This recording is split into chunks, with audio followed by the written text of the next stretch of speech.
enhance debt transparency, modernize procurement systems, ensuring that public resources are used efficiently, transparently, and for the benefit of Kenyans. In Seychelles, the African Development Bank's support for constitutional reforms has required all sovereign borrowings to receive parliamentary approval.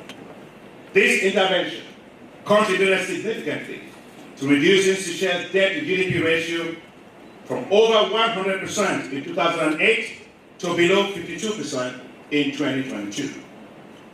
This also continues to improve the country's sovereign rating, credit rating, reducing borrowing costs, reaffirming that constitutional safeguards are not theoretical ideals, they deliver practical economic outcomes. In Botswana, fiscal management reforms combined with constitutional safeguards supported by the bank have entrenched macroeconomic stability and positioned Botswana today to be one of Africa's most transparent and most financially stable economies. Similarly, in Rwanda, your next door neighbor, the bank backed reforms in public finance oversight, transparent public reporting on financing and debt, integrity-enhanced governance frameworks have all strengthened fiscal discipline, boosted investor confidence, and positioned the country as a credible investment destination. Let me turn to the third issue I want to address, which is on strengthening commercial courts to complement public service or public financial reforms. The African Development Bank recognizes that public finance reforms must be complemented by strong legal and judicial institutions to enforce transparency, protect investor rights, and uphold the rule of law. Across the continent, the bank has invested extensively in strengthening the judiciary to complement public finance reforms.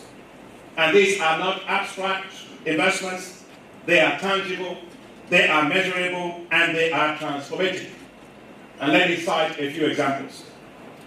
In Rwanda, the bank's support for specialized commercial courts reduced dispute resolution times from over 500 days in 2009 to just 230 days in 2022. These helped them to unlock over $2 billion of foreign direct investment within that particular time period.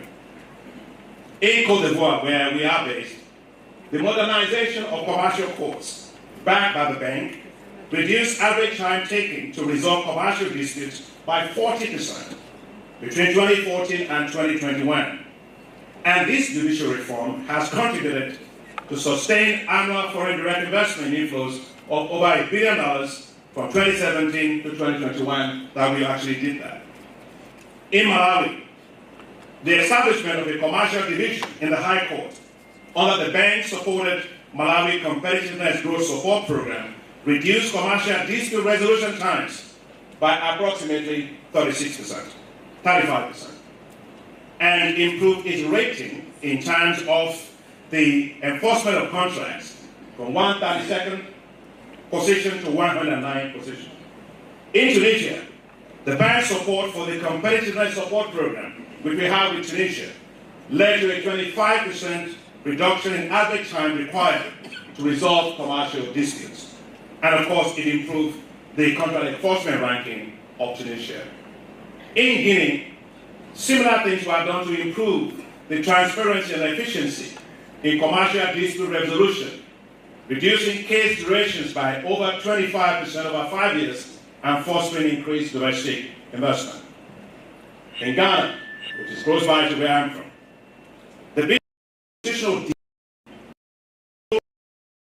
and a practical mix, countries are better positioned to attract investment, support growth, and achieve inclusive development. In essence, public finance, when aligned with constitutional principles and the rule of law, becomes not just a means of managing national debt or budgets, it becomes the foundation for economic sovereignty and sustainable development all across the continent. Let me shift to the fourth issue that I want to discuss with you. Parliamentary oversight, simply about disbursing. profits to development financing. Public finance, I want to be very clear, without parliamentary oversight is completely undemocratic and non-sustainable. Democratic scrutiny does not delay development. It protects development. Parliamentary approval is not an obstacle. It is a safeguard that ensures that every dollar borrowed serves the public good, not private interest. By placing legal oversight at the center of our financing architecture, the African Development Bank affirms that public resources must be governed by a public will. This, ladies and gentlemen, is not just about the process, it is about justice itself. Because every financing instrument, every loan, every grant is not just a number, it is a promise. And that promise must be made before the people, through the institutions they elect to represent them, not through the fiat of any single individual. Let me turn to strengthening judicial infrastructure. A national legal system serves as its institutional backbone that ensures constitutionalism and the rule of law, safeguarding public resources, protecting the rights of citizens, creating the certainty and the predictability upon which all economic activity depends. An independent judiciary, underpinned by constitutional safeguards and protected by clear separation of powers, ensures that the management of public finances is not left to unchecked discretion, but is bound by clear legal frameworks and subjected to impartial oversight. Where judicial independence is compromised, courts become vulnerable to political influence. Fiscal rules are bypassed, public borrowing escapes scrutiny, and public confidence collapses. That is why all across Africa, the African Development Bank has helped to place legal and judicial reforms at the center of all of our work on governance and public financial support.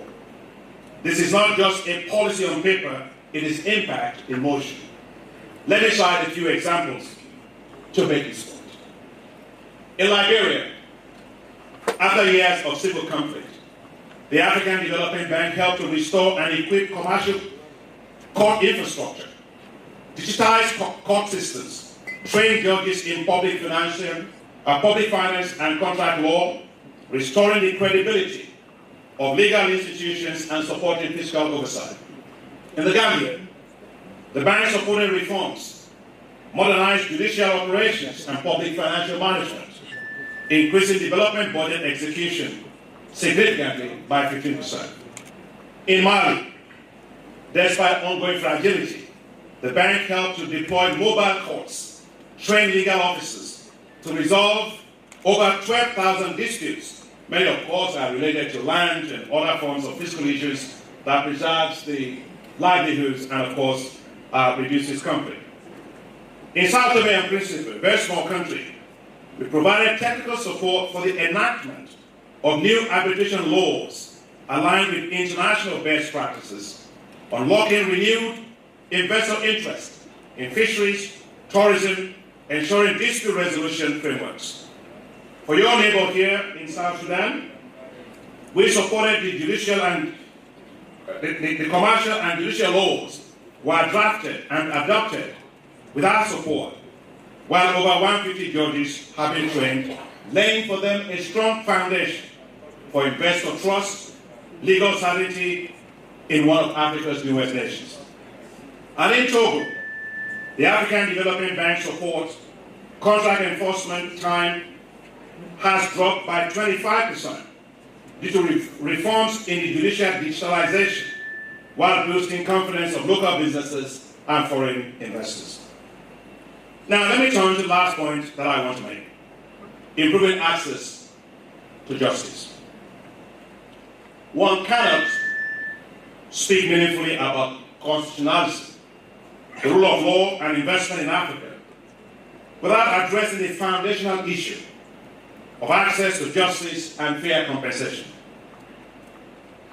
These are the very conditions that foster public trust and build confidence of investors to commit capital. When justice is accessible, compensation is fair, development becomes inclusive, governance and legitimacy, economic growth becomes truly sustainable. At the African Development Bank, we hold a simple but profound conviction. Development must be anchored in fairness, justice, and the protection of human dignity. Infrastructure and investment alone are not enough. We must ensure that every person impacted by our projects is treated with equity, dignity, and respect. And that is why the African Development Bank enforces a compensation policy that goes beyond formal land ownership. All across Africa, ladies and gentlemen, countless communities live and work on land under customary law or tenure, land not reflected in formal registries, but it's land upon which their entire livelihoods depend. The bank's position on this is very, very clear, and it is unequivocal. Whether or not a community holds a title deed, they are entitled to just and fair compensation. This is not theoretical. Right here in Kenya, during the construction of vital roads and all these projects that I've mentioned to you, and I can just discuss a few of them before I proceed. Look, the bank has done a lot of projects that have affected people and for which we actually work with the government well to do it. I mentioned to you the Tika Road. You have the road that is here, Bagamayo, that goes also Horogoro, all the way to Malindi. You have the Menandai Park project. You have the Lake Turkana Park project. You have the last mile connectivity project, which actually connects poor people, small households, small businesses to the grid. And when we started that under President Kenyatta, also with President Ruto, you know, I think your Minister of Energy was a guy called Qatar, somebody, huh? Qatar, yeah. Yeah, Charles Qatar, yeah. And we went to the Rift Valley to see one of these projects. Through that project, the last mile connectivity project, the percentage of Kenyans that were connected to electricity went from 41% to over 74%. And in numbers, that's about 2.4 million to about 9.7 million people. But I want to talk to you about my experience with Cabinet Secretary Kitcher. Yeah, Kitcher. So essentially the way it worked was we paid for small households, poor households, for the cost of connecting themselves to the grid. So the problem was not the grid, it's the connection to the grid. It's not self-select themselves away from it because they can't pay. And so we paid for it. So I went to one of the villages with Minister Keter, Cabinet Secretary Keter, and we were walking there. And my wife's name is Grace. Okay. That's my Grace. And in fact, I can't do anything live without Grace. Both Graces, that up and before it, I think. Amazing Grace, I guess. But as we were walking there, the lady in front of us, her name is Grace. Not my Grace, but the grace of that village, I guess. And Minister, Cabinet Secretary Keter was asking her, do you know that it's the African Development Bank that finances this project? And by the way, I was talking to the President of Yambo, and also they were talking about the Tika Road, and people thought it was done by the Chinese, so it was financed by the African Development Bank. The roads that come here, you came through here, it's all financed by the African Development Bank. The outer ring road is financed by the African Development Bank. The Tagway water supply project is done by the African Development Bank. The Kenyan urban water treatment project is funded by the African Development Bank. And the list goes on. But we don't put our billboards on things. But I was talking to, I got an advice, a free legal advice from Mohammed, was one of the lawyers that I should start putting that. No, actually, yeah, right here. What's the name, sir? Yeah, the chairman of the Senior Council gave me free legal advice that to be advertising on our behalf many of this project. But anyway, we were going, and Qatar asked, "Do you know that it's the African Development Bank that financed this project?" She says, "That was great. I do not know the African Development Bank." And said, "Do you know that the president of African Development Bank, Additional, is the one that made this possible?" I said, "I do not know Additional. All I know is that we once were in darkness, and now we have light." And that's what development really is about the people when they can say that. So people recognize the guy important behind that. So. In Uganda, and by the way, about compensation, I think it's very, I was just in Addis Ababa, and I was talking to some of the Lions French here. They are building Bishoptu Airport, which we have been mandatorily arranged for $8 billion, raising $8 billion for them. That airport will have 60,000 million passengers per year. By 22nd phase, it will go to 110 million passengers per year. Larger than many airports. In fact, it will be one of the largest airports and city in Africa, that we're talking about. So when you go to that kind of a project, sitting on 4,000 hectares, you have to displace people, right? But commercial Ethiopian Airlines and the government did an incredible thing. They actually took care of all the 2,800 households well ahead of time. And guess what they did? They gave every household a villa.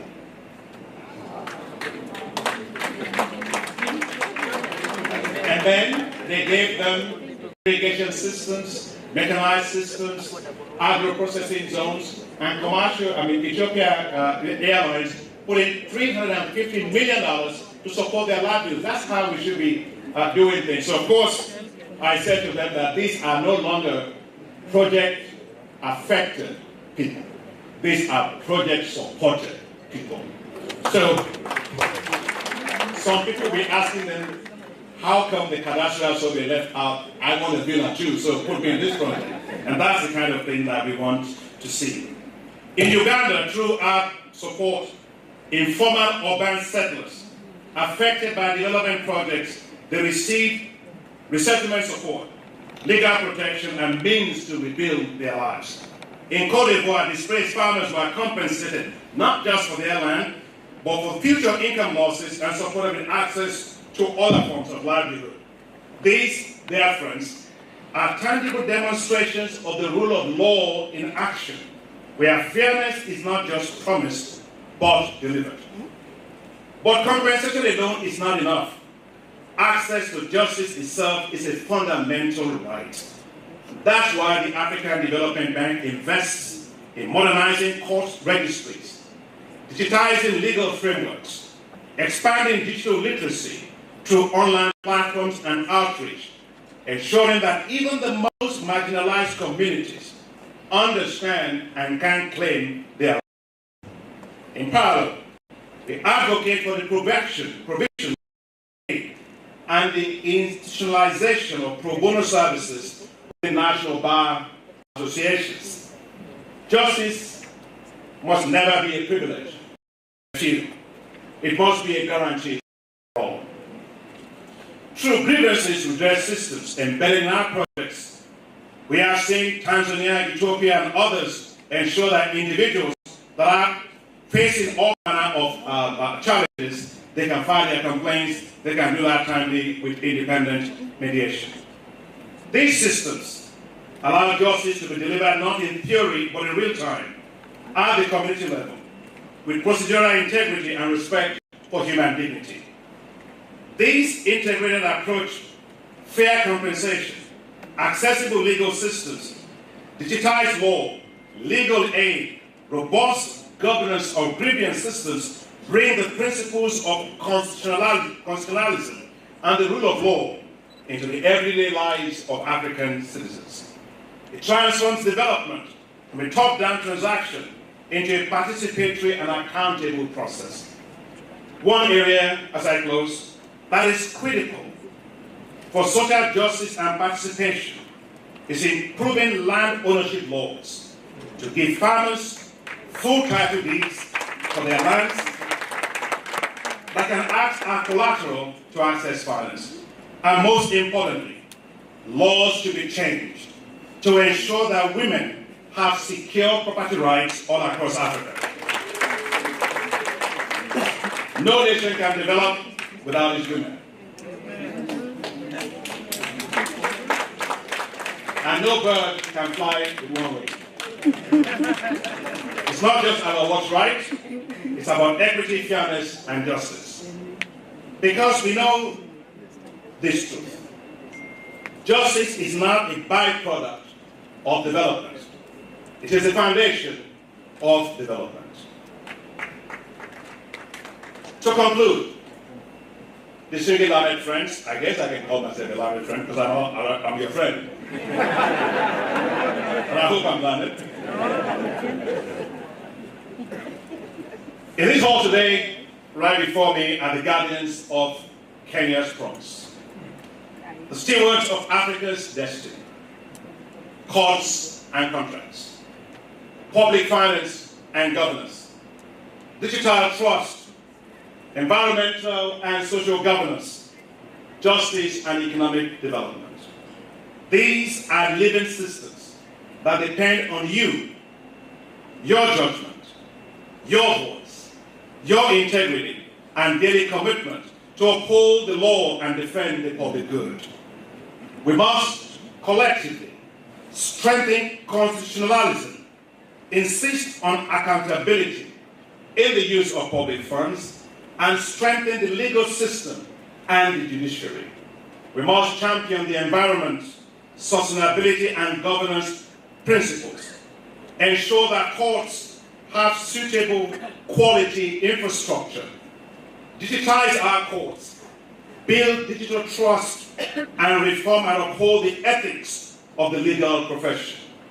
As we do this, dear friends, while strengthening a just, fair, and independent and incorruptible judiciary, the benefits for societies will be immense across the continent. Africa will attract the capital that it needs. Businesses will flourish in trust. Justice will cease to be a privilege and become a right delivered to all.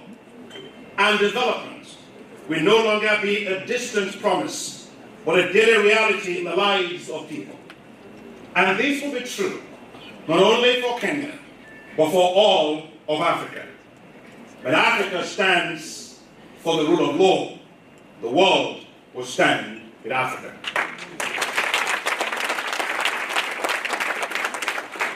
Let us make a choice that history will record and that generations will remember. Kenya is watching. Africa is waiting. The future is calling. And it is you, the lawyers, the judges, and the arbitrators who must answer that particular call. And I want to say that if you look at life itself, God has given us oxygen for a given period of time. Whether you like it or not, that oxygen will come to them. But I do hope that by doing the right things, that we will have the confidence the day that our own oxygen expires, and we stand before a different court, and that is a court in heaven. Regardless of where you are, there will be a judgment, that we can do so, that we have done the right thing. We have issued judgments not just in favor of the rich, and that we have not forgotten the poor, and that we have done what is right before God and before man in good conscience. That will be the kind of court to be, because you can never be sent to jail. Thank you very much. It's so nice to be here. Asante sana.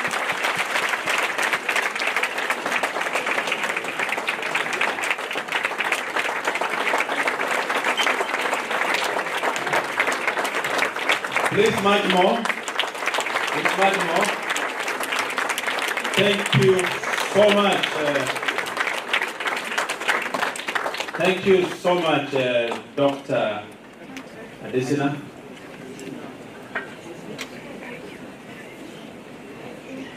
I have to take 1 minute pause just to digest, but I need longer than that. Ladies and gentlemen, I said two things. Listening to Dr. Adesina, there are two things that come to mind.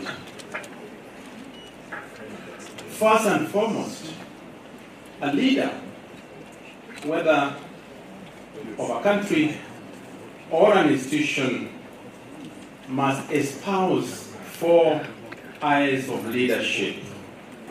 That leader must inspire, must influence, must impact, but overall must lead with integrity.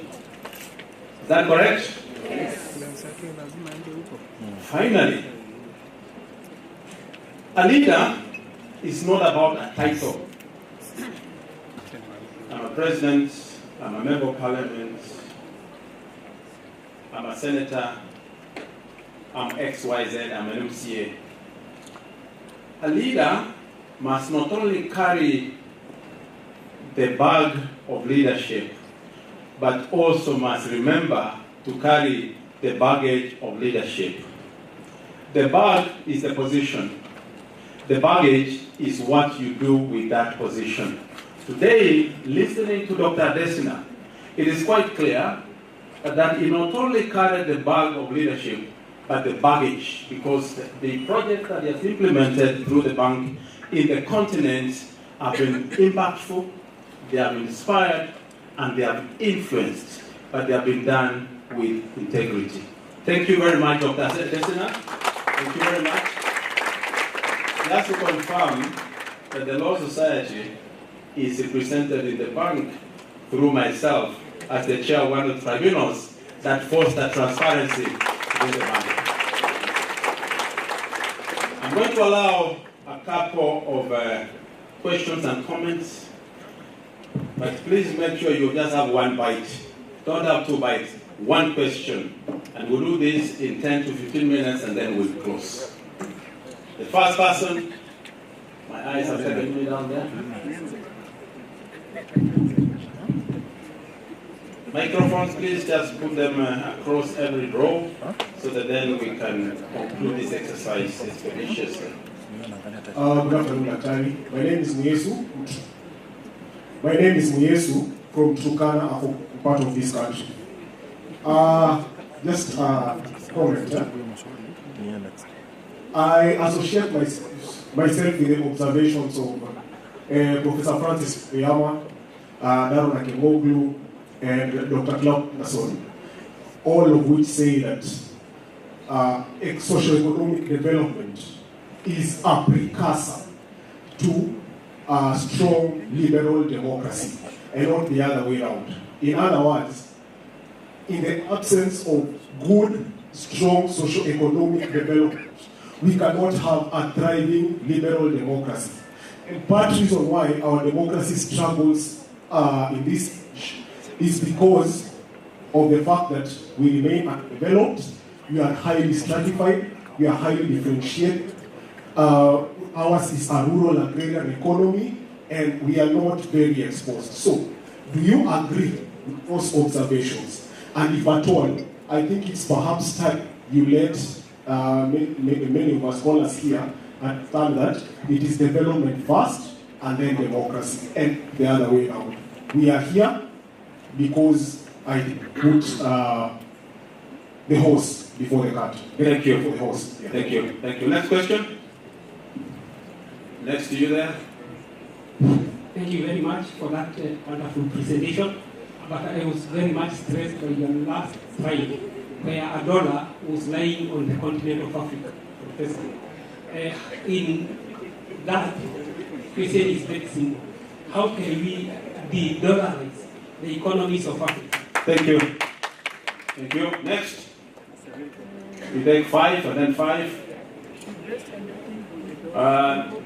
Yes, there and then here. Yeah. Down back there and then here. Ogada, the next one will be that one. Yeah, please proceed. My name is Eric Motoki, and thank you very much for that insightful presentation, listening very carefully. I've seen that the vision for the African Development Bank for the next 10 years is a prosperous, resilient, and integrated Africa. I've seen that the bank has 54 African states as members. And we have seen through the presentation all the efforts that the bank has undertaken to help rule of law in those different countries. My question is this. What efforts is the bank privy of or undertaking to help regional integration across Africa with the aim of perhaps one day having a common market in Africa and perhaps even a single currency like the euro, because obviously the advantages of such a union of the economies and currency are evident for all to see. Thank you. Thank you. Thank you. Yeah. Good afternoon. My name is Salma Ochin. Allow me to call you Your Excellency by all standards. And looking at your resume, your very, very rich resume. And I believe as the African Development Bank, you have a CSR component within the bank. And today you are addressing advocates. And we seated here, the bare minimum qualification that we have is a degree, an LLB degree. And I am keen at mentorship of the young lawyers. You have talked and addressed the issues of AI that we cannot run away from in the recent times that we are in. And then in the expansion of the practice across the board. Under the bank's CSR, are there exchange programs curtailed specifically for advocates or the young upcoming advocates who are looking up to you and who will one day want to say that, I got this because of the courtesy of the African Thank you very much. Thank you very much. Let's do this. We'll take 5 more, then we close, right? Yes. Is that democracy? Yes. Now it's only decided yes. Do we take 5 and we close? Yes. Okay. Good. Yeah. Thank you very much, our presenter. My name is Faith Waigwa. One concern about development partners financing African governments is on an issue of public procurement. So the financing agreement, which is between AFDB and the government of Kenya, is governed perhaps by regulations or laws that will govern an international space. However, when you escalate that downwards, where that financing is supposed to identify a contractor, and that contractor then performs the works, goods, and services that are required out of the financing, we see a situation where the laws of Kenya or the laws of the African countries are then side-tracked or set aside so that the bank itself ends up getting involved in getting the contractor. And what I'm concerned about is, once you finance as a bank, it is done in dollars. Then the contractor is a foreigner who operates from outside the country, perhaps. And again, they're going to be paid by dollars. And they're going to be paid in an account that is outside the country. So the only benefit Kenyans get is that product, like the road. But the circulation of the money is outside. So that's my concern in terms of procurement. Why don't you allow them, all procurements, as long as they are Kenyan procurements, be governed by the procurement laws Thank you. of Kenya? Thank you. Dr. Kimwana, Professor Kimwana, I think I've seen his hand up. Professor Kimwana, former Governor Makueni. I chaired the commission in the county when the county government was being dissolved. You almost resolved that. And I ordered the solution. Yes, Professor. I want to say, first of all, thank you, because KWALE was one of the ADB projects. Thank you for that. It's ongoing. But the question is, listening to you, and this is not the first time to listen to you, you actually speak as if you are doing what the African Union should be doing.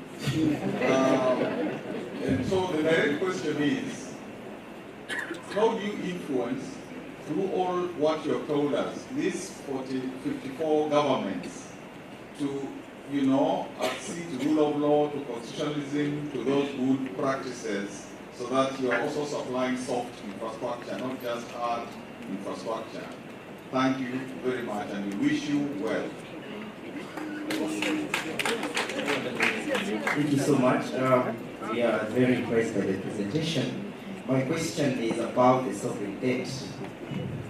Is it a precept of the executive when procuring these sovereign debts? And what is the bank doing to expand the involvement of the people and the information regarding sovereign debt? Because in this country, sovereign debt is only, in my view, an exclusive of the executive. That one I can answer. I chair a tribunal that facilitates access to information. But I'm sure Doctor will have a say on it. Thank you. My name is Faith Bessa from the Public-Private Partnership Directorate. And I just wanted to compliment Dr. Adisina. And just mine is a compliment that indeed we are working well with the African Legal Support Facility. And we want to assure you that by the end of this financial year, we are working with the Office of the Attorney General to ratify the agreement. Thank you. Thank you very much.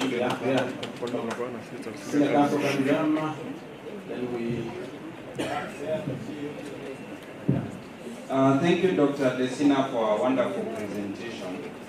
There is an inherent paradox in this idea of development in African countries, where to attract the foreign countries we insist on sanctity of contract, and capital defines the dispute resolution clause. It defines where they are going to determine any dispute about the contract. And our countries, when they are looking for this lending, they are ready. Our institutions are ready to sign above the dotted line with those dispute resolution contracts. And you've talked about asymmetrical bargaining power. But on the other hand, there is a question of odious debt. Once they have signed with this asymmetrical bargaining power, without the people in those countries, including in Kenya, being very aware of the content of these financing agreements, when eventually it is the time to pay, it is the taxpayer who is now required to pay. So you have indicated that the African Development Bank has been involved in the negotiation of some of these odious debts. Could you tell us what is your experience with trying to develop a legal principle that odious debt, whether it is sovereign or it is by institutions within a country, that goes against the principles of fairness, that is infected by serious corruption, shall not be payable? Could you tell us what has been the Thank you, Senator. outcome? Thank you. So one more, then we close. All right? Yeah, back there. Oh, okay. Oh, thank you. Director Moringi, Chair of Council. Okay, Chairman. Okay, fine. Go ahead. Thank you. Former Governor also. Thank you. Thank you very much. So, Mr. President, you've referred to credit rating several times in your speech. And of course, there is the data from UNDP showing that Africa could be paying as much as $75 billion more per year because we are poorly rated. and the blame going perhaps to Western-based rating agencies. So the more direct question, of course, is what could the bank do? What is the bank doing to build credit rating in Africa by Africans on its own merit?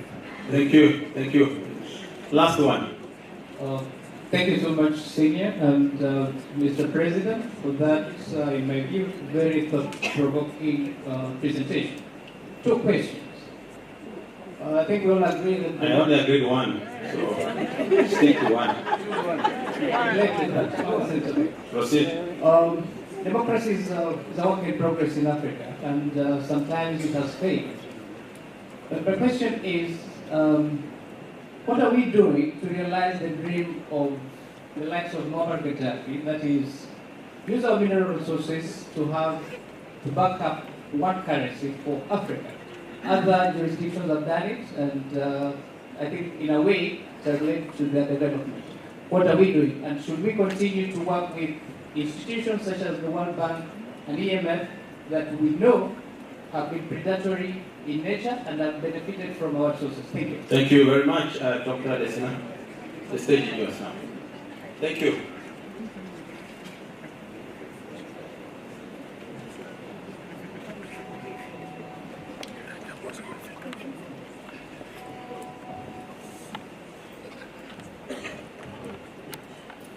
Thank you very much. Let me start with the last question, and I work my way up on the issue of natural resources and what you were saying about backing currencies. And I want to say about two different things about this. First, I don't believe in natural resource-backed loans, because a lot of natural resource-backed loans that you have in Africa are actually quite non-transparent and non-inclusive. You don't know what the terms are. Countries negotiate off things that are not necessarily in their own interest. And sometimes you have a country, for example, using their oil, your gas, your minerals, your metals to back a particular loan, and then you're still paying 8, 9, 10% interest as a sovereign when actually the sovereign cannot default. And so what is the point of that? In some cases, you set up a special purpose vehicle that you give your oil to, and the oil prices go up, they make the money, you don't. And so all I just want to say is that we have to be very careful with natural resource-backed loans. In most cases, they're very non-transparent, and they are not very inclusive, and they are not necessarily in the interest of the countries. And if I might just make a comment here about the issue that is with us today with respect to what you get with carbon pricing. And so you have a situation today where a lot of countries want to do carbon offsets. And so they come to Africa and they take over vast amount of lands in Africa. Now, if you wanted to do a carbon offset, for example, and you are say in Europe, the emission trading standard is such that if you have to get to Africa, you know what it is? It can go between $1 and $3 per ton. And so you have a lot of countries that have come to Africa that are buying up vast amounts of land. So for those of you that will remember in 2008, where we had the global food crisis, there were some countries that were taking over land to grow food for their countries out of Africa and export it back. So it was all called a land grab situation. So I do think what we have today is carbon grab situation because of lack of proper information. Secondly, the price is nothing, so we're getting nothing. Second is that the countries lose the right over their own land, so you're losing your sovereignty over their lands. Third, under environmental law globally, you can no longer use the carbon under that land as part of your own independently determined national contributions on that COP agreement. You can't, because it no longer belongs to you. And finally, as an economist, the way you measure the wealth of nations is done by GDP, the value of goods and services that an economy produces. But who says that's the right measure? Because it doesn't tell you anything about the negative externalities of that production process. And so others are getting very rich, and we are paying the consequence in terms of climate change, right? Now, what I want to say about this particular issue is that we are wealthy in terms of carbon, forest, biodiversity. Take the for example, the Congo Basin area is the second largest carbon launch in the world after the Amazon. And so what does Africa get from that? Nothing. We just get applause for helping to sequester carbon and all that. Look, Africa cannot afford to be greenly poor. Africa has to be greenly rich. And therefore, that's why I have championed globally that the GDP of nations in Africa should be redone to take into consideration the natural capital of wealth of Africa, including that in your GDP as a green GDP, whether it's the value of your forest, your biodiversity, the value of all the other natural assets that you have. So your debt to GDP ratio, which is a measure of whether your debt is sustainable or not, goes down. And therefore, you can actually borrow more to do more. And so, you know, Africa cannot be green rich and cash poor. It's point I'm making. You know, and so this issue is very important. We are already working on it. We are training and supporting African statistical bureaus to begin to have new tools and ways in which they can recompute the GDP of Africa, taking into consideration the natural capital stock that we have. So that's my point with regard to the issue. And so if that happens, your currencies will become much stronger, actually, because you have a lot more wealth as a nation. Now, the other one about the debt credit rating agency, I think it's from the governor or somebody. Yeah. Yeah, from which? From the chief taxman. Oh, chief taxman.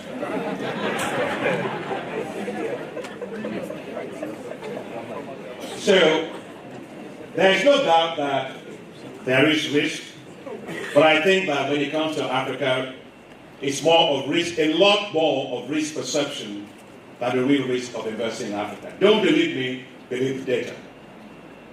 Now, Moody's Analytics did an assessment of the default on infrastructure in Africa, all over the world, over the last 14 years, in a 14-year period.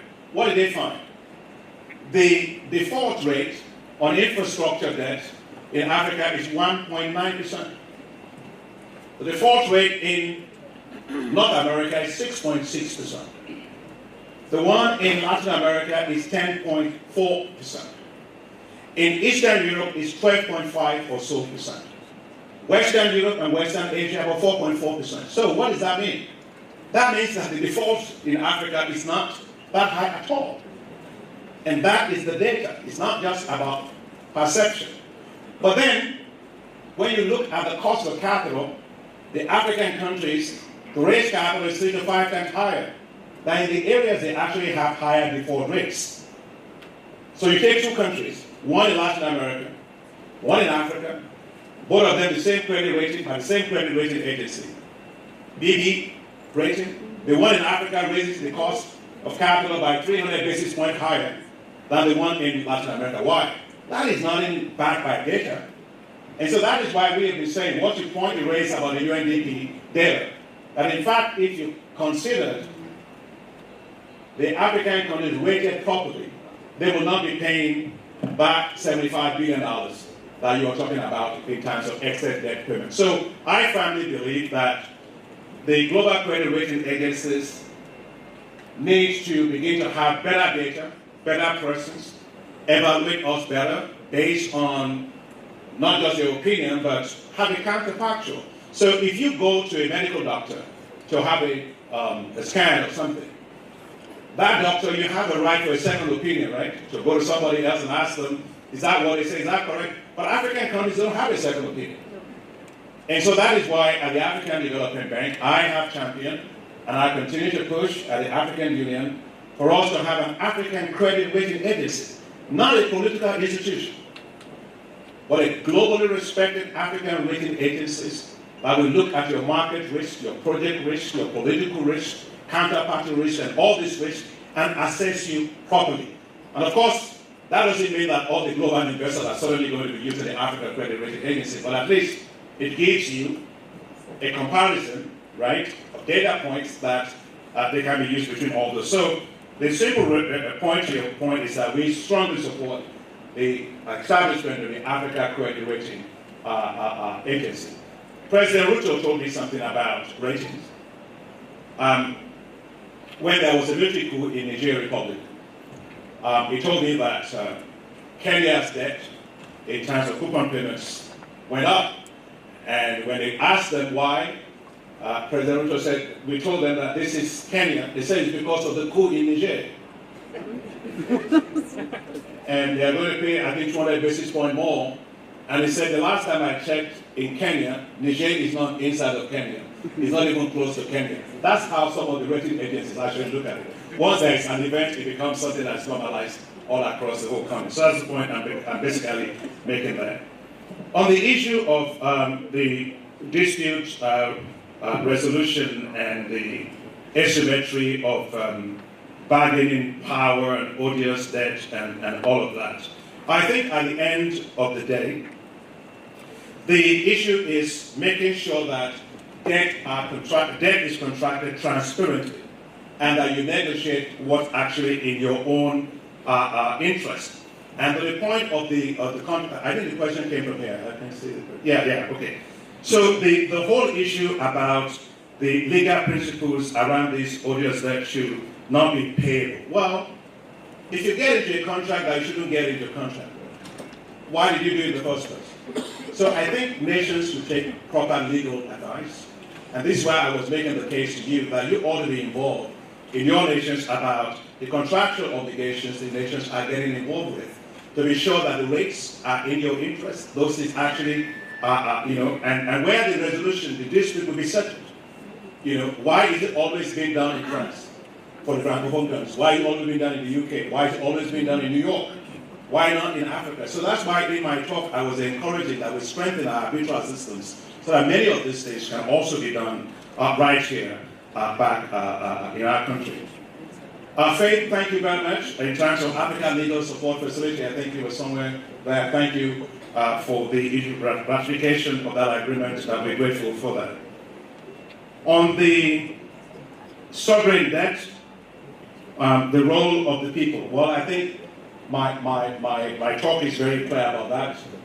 National debt is not something to be contracted without consultation, because you are going to pay for it with your taxes today and well into the future. So there must be a process of prioritization, a process of consultation, a process that actually shows the people how the money is going to be used. You can't just be taking loan anyhow. How is it being used? How has it been used? Who's going to be accountable for that? How much are we going to pay? And what's the implication of that on taxes when you actually get too much debt that is not sustainable? So we shouldn't be just saying we are taking debt. That's one thing. But personally, I don't believe nations can develop just like that. And neither should they be. Nations should develop by the discipline of investments. We have a lot of investments. We have a lot of assets. The issue is how do we interface global capital to unlock those assets for us? And how do we manage our assets? I think it's important, and when it comes to domestic resource mobilization, which is actually very, very important, tax to GDP ratio is what the IMF will tell you. Your tax to GDP ratio should be above 15%, and then you will grow. Well, here's the point. It's not the number. It's the tax administration. It's how the money actually gets used. We tend to tax people a lot because we think the nominal tax rates are quite low. But the other side of that is that tax are social contracts between people, citizens, and their societies. So if I am providing my own electricity, I'm digging a borehole, which in fact, by its nature, is an indication of market failure. And so I don't know why politicians always get videos to go show that they're digging boreholes. If I'm providing my own security and everything, well, I am a local government. Yeah. And so essentially what I'm saying is that government failure or government inefficiencies in the provision of public services transfers the responsibility of the government to the citizens who now bear the higher cost. So it's not just your nominal tax rate. It is the implicit tax rate. That is taxes that citizens are paying that's not reflected. So the citizens are paying a lot more than they should be paying. So the point I want to say is that don't just collect taxes. You have to make sure the taxes are used well to deliver what is a social contract with society. That's really my view on this particular issue. On the AUC, well, I just checked out the comment. We work very closely with the AUC. I think the soft infrastructure point you raised is important. I'll tell you one thing about the bank. When I was elected president of the bank in 2015, I said the bank is an institution set up to go mobilize capital for Africa's development. We have Agenda 2063. And that Agenda 2063 is going to be it's in the future. But we have to have a high discount rate to bring many things to the present. And so I set up what's called the I5s of the bank. Light up and power Africa, feed Africa, industrialize Africa, integrate Africa, and improve the quality of life of the people of Africa. And I align that completely with Agenda 2063 of the African Union to fast track that Agenda 2063. You know what had happened? In 10 years, those high fives impacted on the lives of 565 million people. From electricity to water to sanitation to agriculture to transport and all of that. So all I'm saying is that there's full alignment between us and the African Union. We must fast track the Agenda 2063. Everything good for Africa should not be in the future. It has to bring things faster for our population. On the issue of procurement, I think that Faith you raised, actually it's the opposite of everything you said. Because we actually do not select companies, contractors. No. We use national systems, procurement systems. There are two types of procurement systems we use. Your point is a good one, but we don't do that. We have an international procurement systems which we have to open up globally. If you're taking particular things from a fund, which we call the African Development Fund, so it's always globally competitive. Now we also have particular things that are done at the country level. But regardless of the two, it's not the bank that chooses the contractor, it is you. We follow and we use the national procurement laws. In fact, the bank does not get involved in picking contractors. So if you have contractors that are performing, you should actually go deal with them, not the African Development Bank. We don't get involved in that. And so we respect national laws, national procurement laws, and that is how all contracts of the bank are actually done, not from the African Development. Just for clarity, it's not from the bank. But having said that, I think there's always issues, Faith, about the issue of competitiveness. Sometimes if you use least cost procurement system, contractors of a particular country normally tends to get most of it. The question that is being raised is it enough just to talk about least cost procurement systems as opposed to life cycle cost? You know, if I have a least cost and it's a bad infrastructure, I still have to repair that infrastructure over time. So now we are having a conversation globally about whether we should shift from least cost production and procurement system to a full cost life cycle model for looking at procurement. So that's just for clarification, but it's a good point you raised. Yeah. Salma, I think on CSR, you were talking about mentorship. We have a program at the bank that is called Young Professional Programs. So if you want to join the Young Professional Program, the qualifications are as follows. You must have been working for 3 years. It's a great program. If you want to have an entry position at the bank, you can apply to the bank, and it's a competitive process. To get into that, you can actually get into the bank. And we have a number of young lawyers that are actually part of the young professional programs for the bank. So Faith, please see me or one of my staff while I walk out, and I'll be happy to connect you with those that can support you with that. But, you know, young lawyers are like young doctors or doctors. When they go to court and they see learned friends, learned seniors like you, go to court, you've argued everything right, and yet you keep losing cases. Then they ask themselves, are they in the right profession?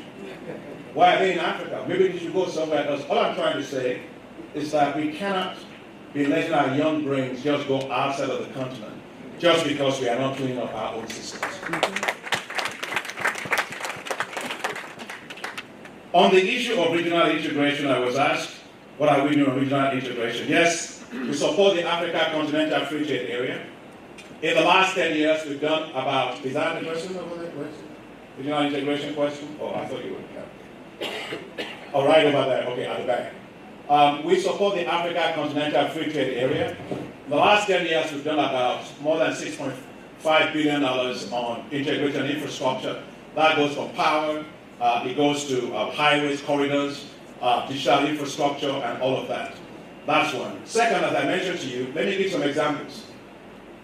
In East Africa, we are supporting the standard gauge rail that links Tanzania to DRC to Burundi. And that's about $3.5 billion that we're mobilizing capital for. That helps in regional integration. We're supporting ports, rail, airports. I just mentioned the case of Ethiopia to you. So these are all on regional integration. We are also supporting the laws of lines of credit, trade lines of credit for banks. We are also strongly supporting the development of capital markets across many countries by integrating the stock exchanges so that capital can flow, people can raise capital all across Africa. These are all part of it. So regional integration is at the core of what the African Development Bank does. On the issue of the dollars on the currencies for Africa, well, three things I would say.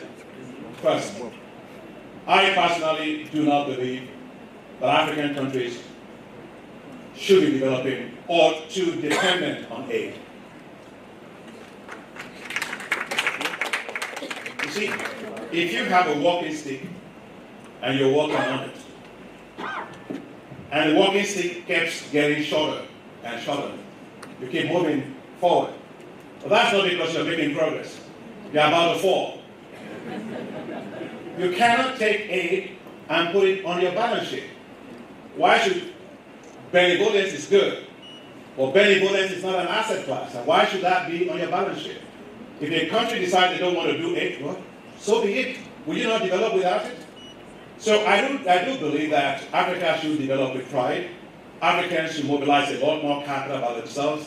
They should use their resources more efficiently, and therefore you are not subject to conditionalities and whims and caprices of people, or you can develop without having to depend on aid. The second thing I want to say is the importance of the African Economic Monetary Union, which we are working on with the African Union on this particular area. So the more you build regional trade, the more you are able to have better currencies, the more you can actually also trade in your local currencies that are much more stronger on that. The first question was on the issue of socioeconomic development. Is that Muyesu? Yeah.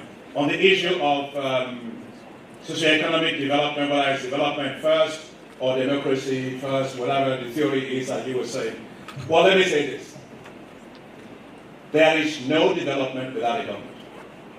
And I believe firmly that we've gotten it wrong by thinking government is a problem. Government is not the problem. Bad governance is the problem.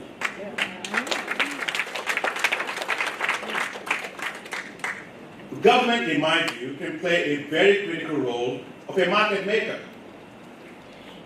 There are so many missing institutions, market failure problems that governments can compensate. Why is it that governments work elsewhere and not in a number of countries that I would not necessarily want to say? So all I want to say is that we need good government, accountable government, responsible government, zero corruption, make our continent, our countries a place that capital can move to, that capital can stay, that capital can grow because they trust that we're going to do the right things.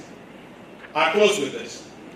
And we're having dinner yesterday with Honorable Justice and others, having a great debate, and Prof was there also with us in that debate.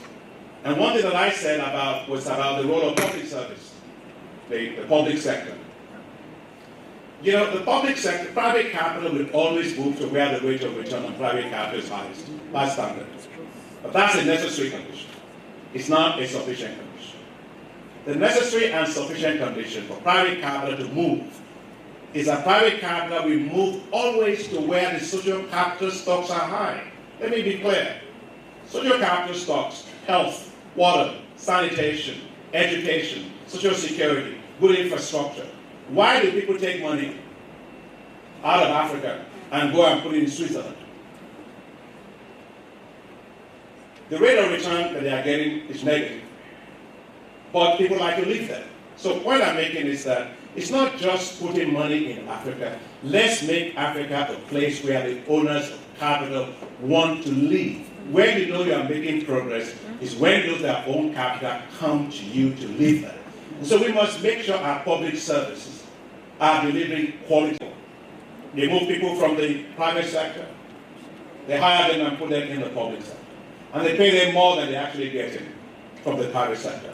Why? Because they value the social capital stock of their country. So all I just want to say is that the problem is never government. It's bad government that is the problem. What we should be doing is turning our government into a market maker. That's how you will get faster development. Thank you very much.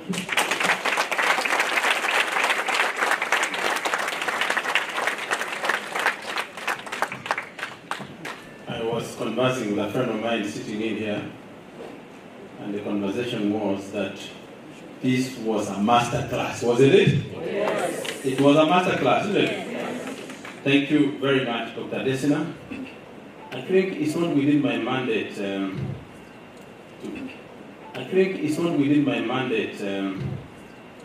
pass a vote of thanks, because a president can only be thanked by another president. So, our president, please.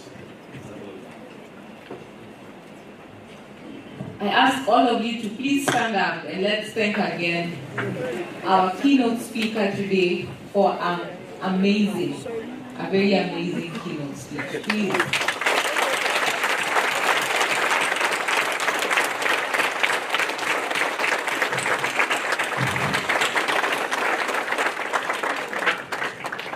Please sit down.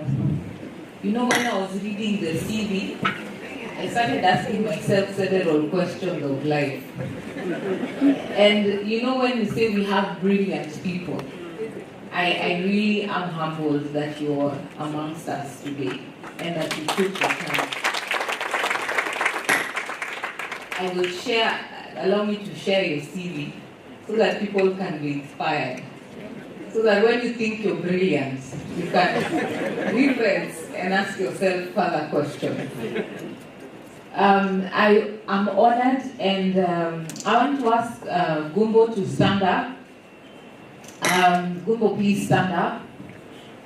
I want to thank, because in this conference we saw a lot of the hard work and a lot of support, particularly even from seniors. And Gumbo was one of them who told me, would you like the president of the African Development Bank to grace the annual conference?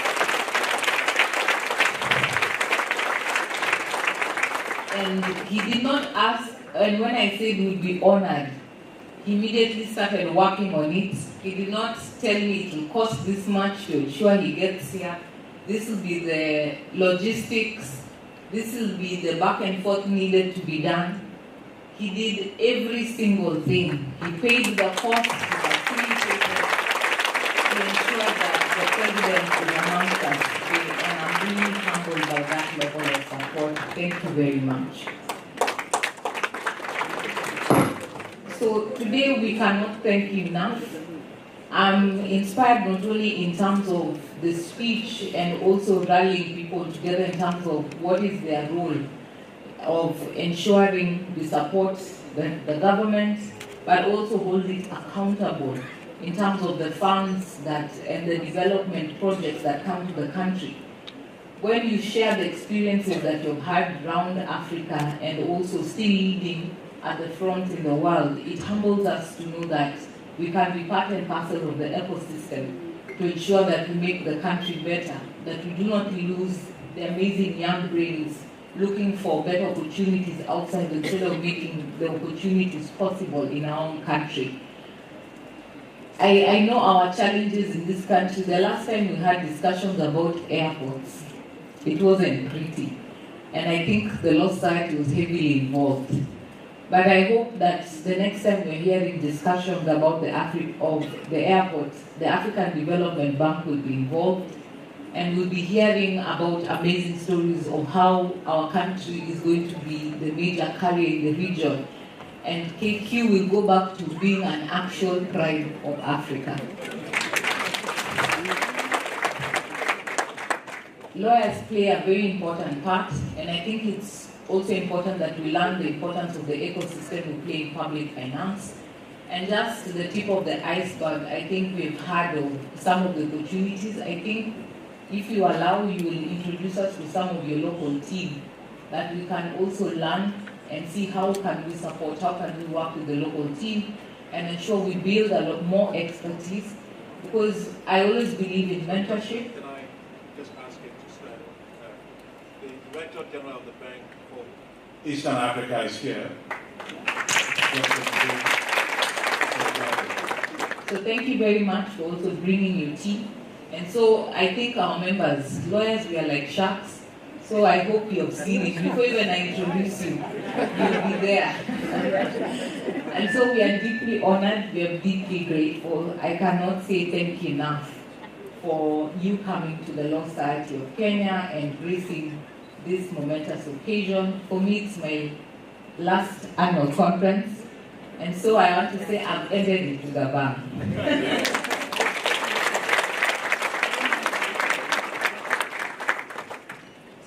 So, you know, part of this discourse was how can we make Africa the hub in terms of arbitration, and us drawing arbitration closer in terms of people looking at the country. And so none other than your friend this afternoon, today you are the front, your very good friend will be launching his book, and I want to invite Professor Gidu Migai as he comes to the front.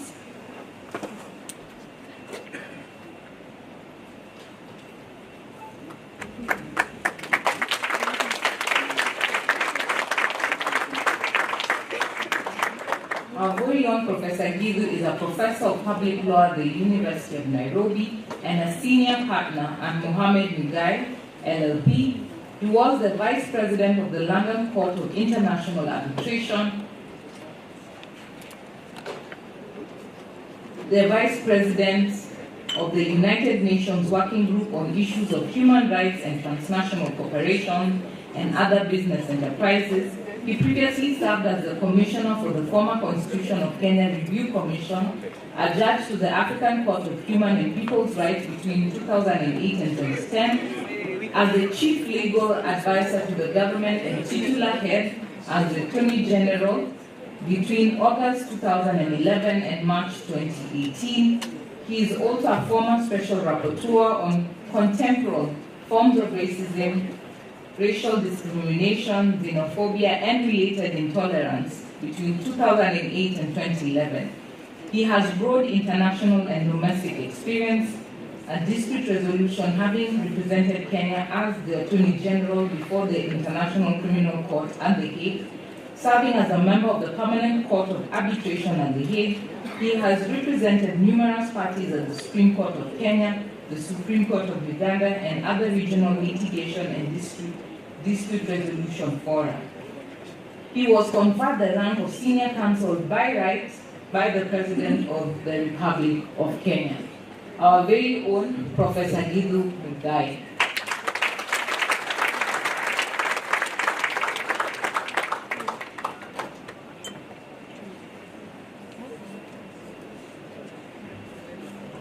Madam President, all protocols observed, safe to recognize my learned and distinguished friend, the DBP. But having done that, I'm obliged to recognize my teacher, Professor Kibuda Kibwana. Then I stop there.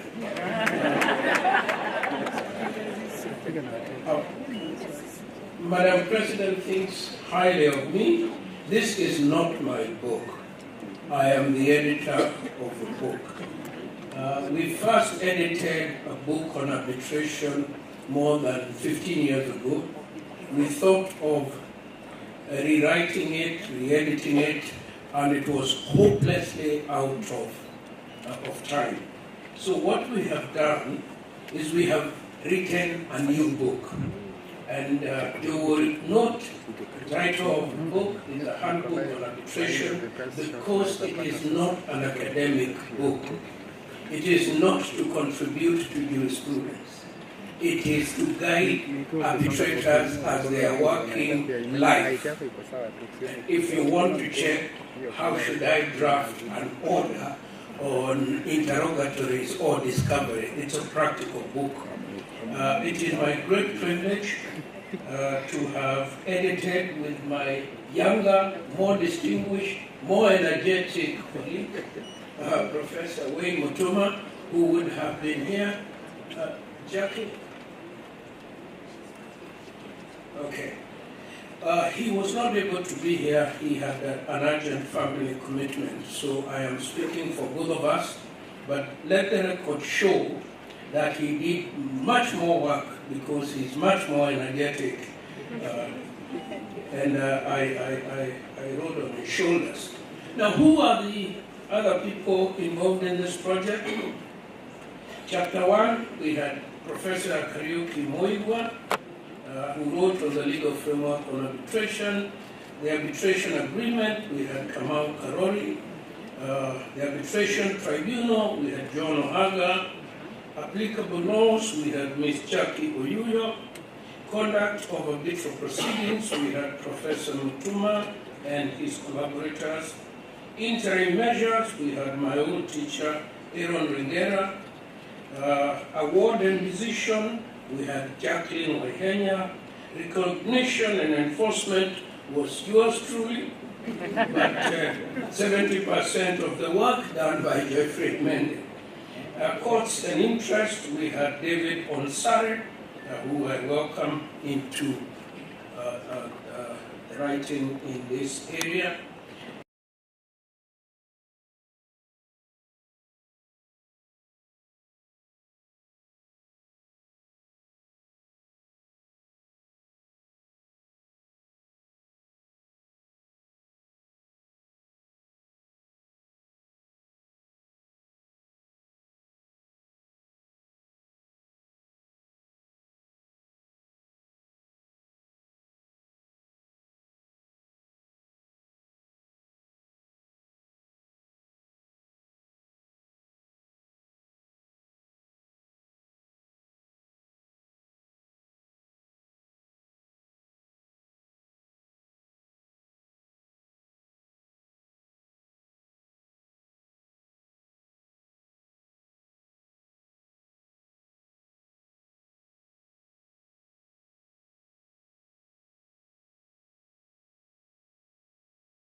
And Vice President Emeritus, our chief guest of today, the Honorable Director of Public Prosecutions, as well, will receive a copy courtesy of myself. The Senior Counsel Bar Chair, please come as we launch this book as well. And our very own Supreme Court Judge, Justice Lenaola.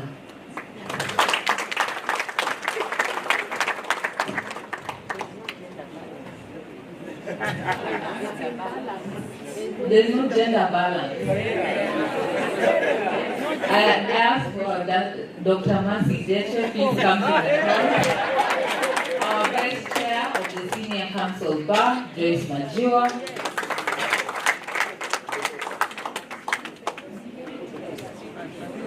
Our host in the coast, allow me to dot, Natasha. And our Commonwealth Treasurer, Maria Beneka. I've been told now there's an issue of young lawyers.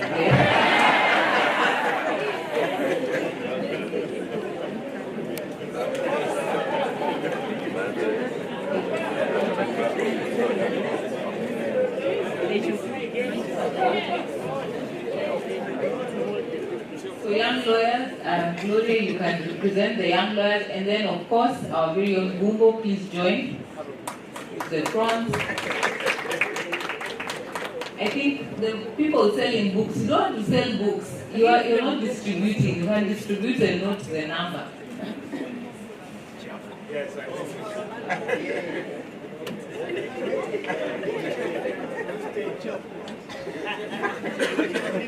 Chair of caucus.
Ladies and gentlemen, I will take 1 more minute with the permission of our President, just to mention that our members are writing good books.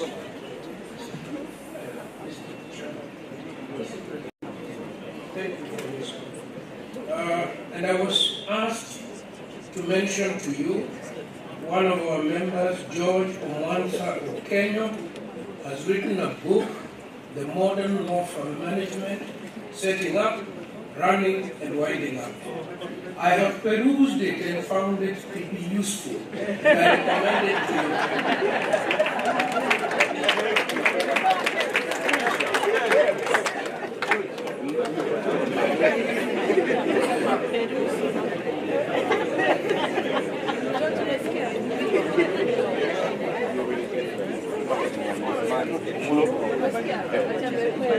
Wacha nimwambie.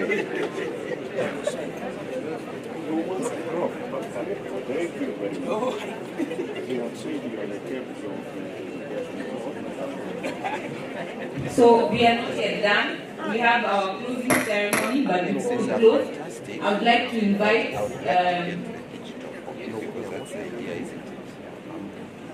our sponsor from Defenders Coalition, Mr. Maura, please. Mr. Kamau, please come to the front.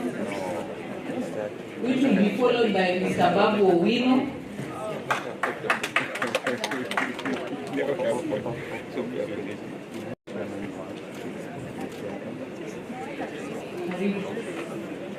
As Professor is signing the books, I am sure he'll ensure everyone gets a copy with your M-Pesa ready. But Mr. Babu Owino, be ready. In the meantime, can we have at the front our invited guests joining the chief guest? Professor Makau Mutua, please come to the front. Our Super Senator, Edwin Sifuna, please come to the front.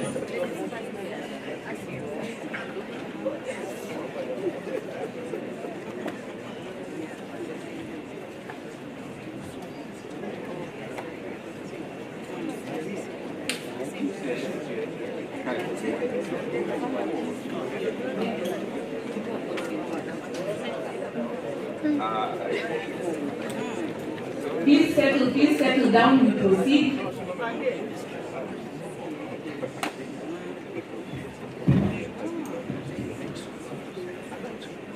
Thank you, President of the Law Society of Kenya, distinguished members of the Law Society of Kenya. I thank you for the opportunity to stand in front of you. My name is Kamau Ngugi. I'm team leader of the National Coalition of Human Rights Defenders, popularly known as the Defenders Coalition.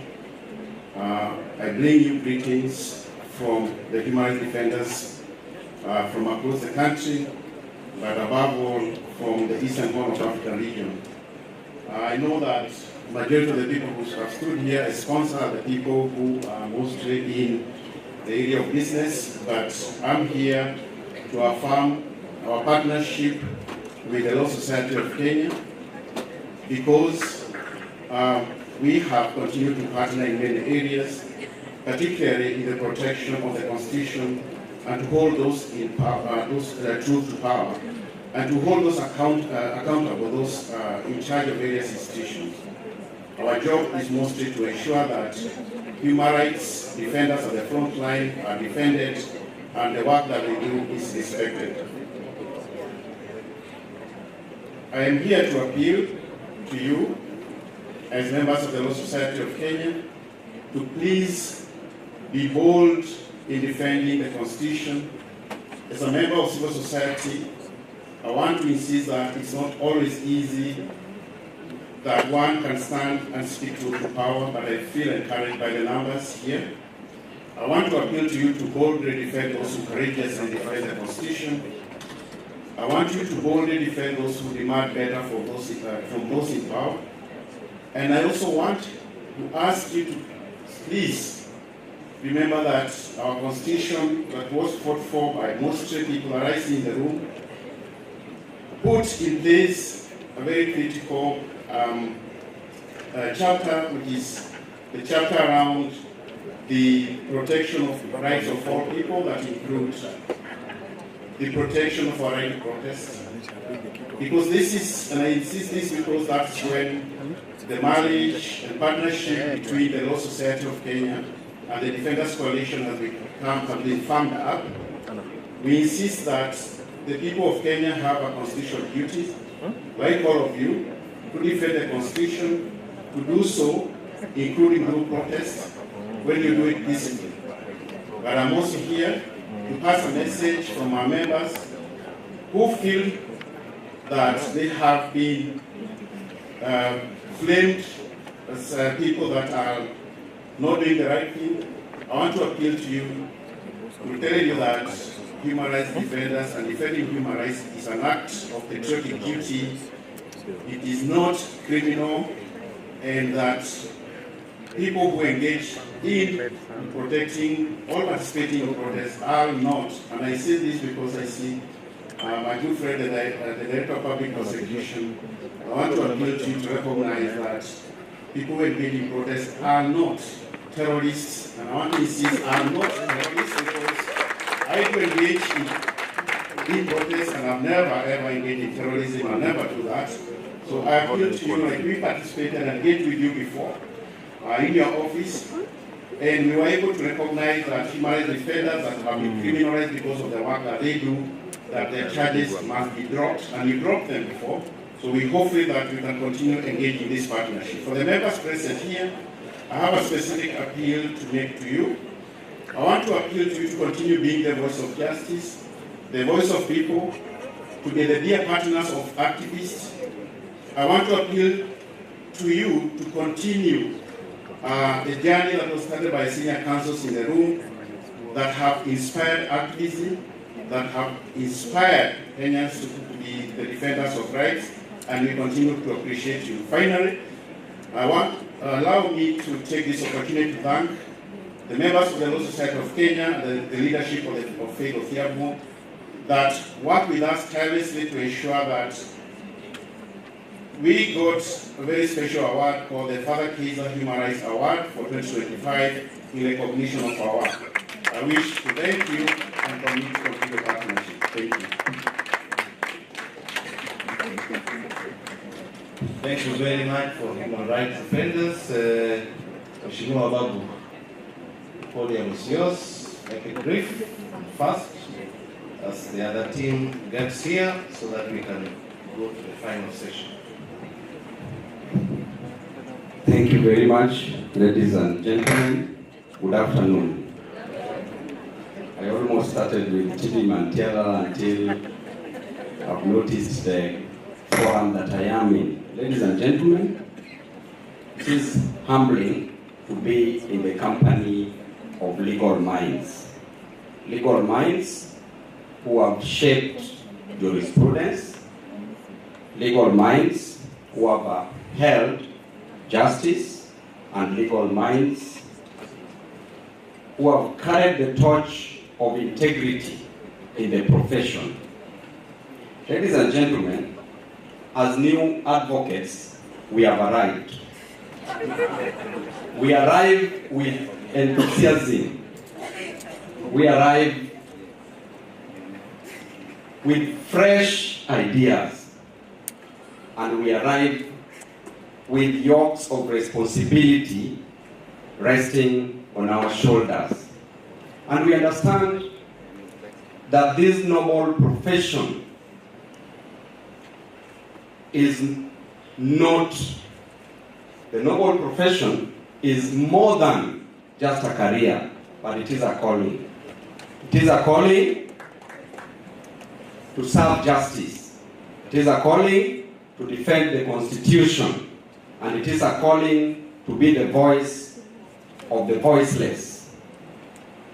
As new advocates, we will carry ourselves with humility, curiosity, and courage. And to our mentors and seniors, we want to thank you very much for paving the way. And we want to tell you that we will continue learning and growing under your guidance, because we are here today because you have led by example. Otherwise, thank you, and to Excellency Kalonzo Musyoka, go ye and conquer the nation. My super senator, Edwin Sifuna, continue injecting with the syringe and the needle of a camel. To the President of the Republic of Kenya, you must respect the Constitution. Thank you, and God bless you.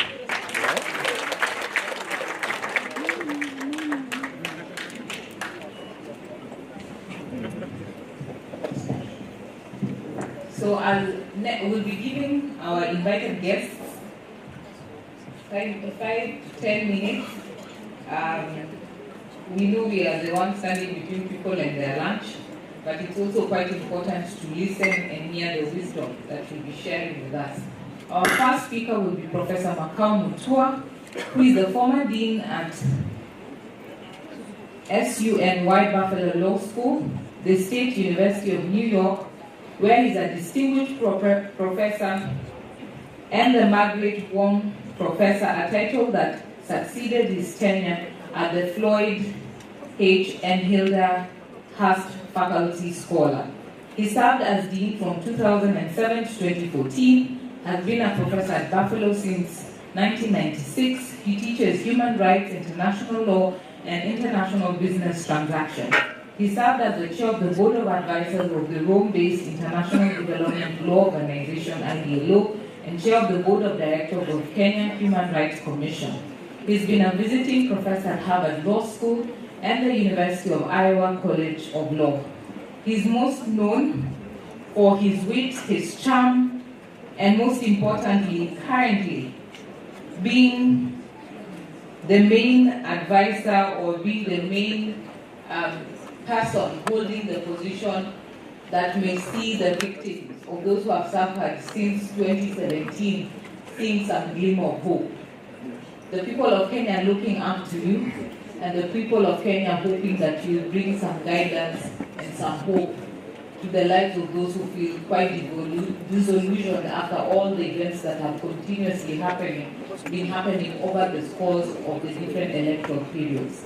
It is my distinguished honor to invite Professor Makau Mutua to address this plenary. Karibu sana.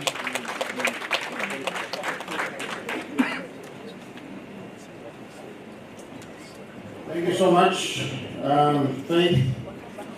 It's a great pleasure for me to be here in this august gathering. It's my first time actually to attend this conference. And I just want to say, first of all, that I've taught law for more than 30 years. And when I wake up in the morning, I always ask myself whether this is a noble profession. That is because of the complexity of the things that lawyers do in society. But just being here for the last 3 days, I can affirm that this is a noble profession. You've all been very inspiring to everyone, including to me. And I just want to say to Faith Odhiambo that, you lead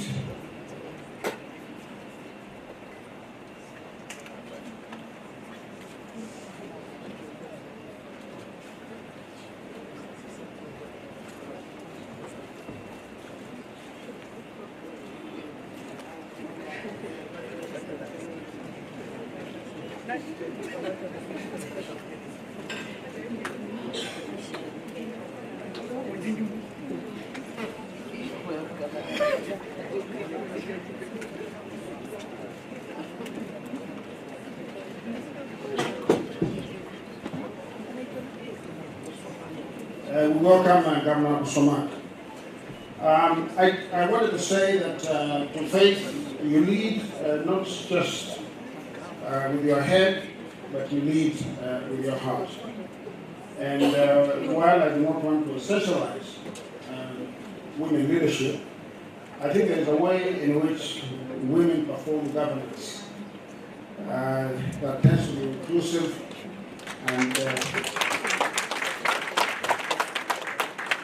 and I believe that your tenure will be much missed. I wanted to just take a few minutes today to speak about some simple truths about democracy, about constitutionalism, and about the rule of law. And I just want to say that abstract autonomy, and the other one is formal equality. If you look at the logic, the normative logic of our 2010 Constitution, which is normative logic of really all democratic constitutions, you will see that those two tenets form the basis, the fulcrum, the substance of that document. And if you remove those two tenets, the very idea of democracy itself collapses. And I wanted to talk about two other tenets which are more normative, and that is equal protection and anti-discrimination. Again, if you remove those two normative tenets, the entire edifice of democracy collapses. But I wanted to say that democracy is a very complex governance system.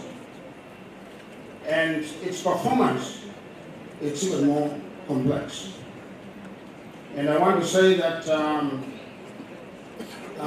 since 2010, we have been trying in this country to understand how to perform democracy, both as citizens and as the three arms of government. And I say that we've been trying to perform democracy, mostly failing, but sometimes succeeding. And so I've been asking myself, why is it that we have been mostly failing in our task of performing the processes of democracy? And the one thing I'm going to say is controversial, but I think it is true. And that is that democracy as we know it today, liberal democracy that is not native to our time. It is not native to our time.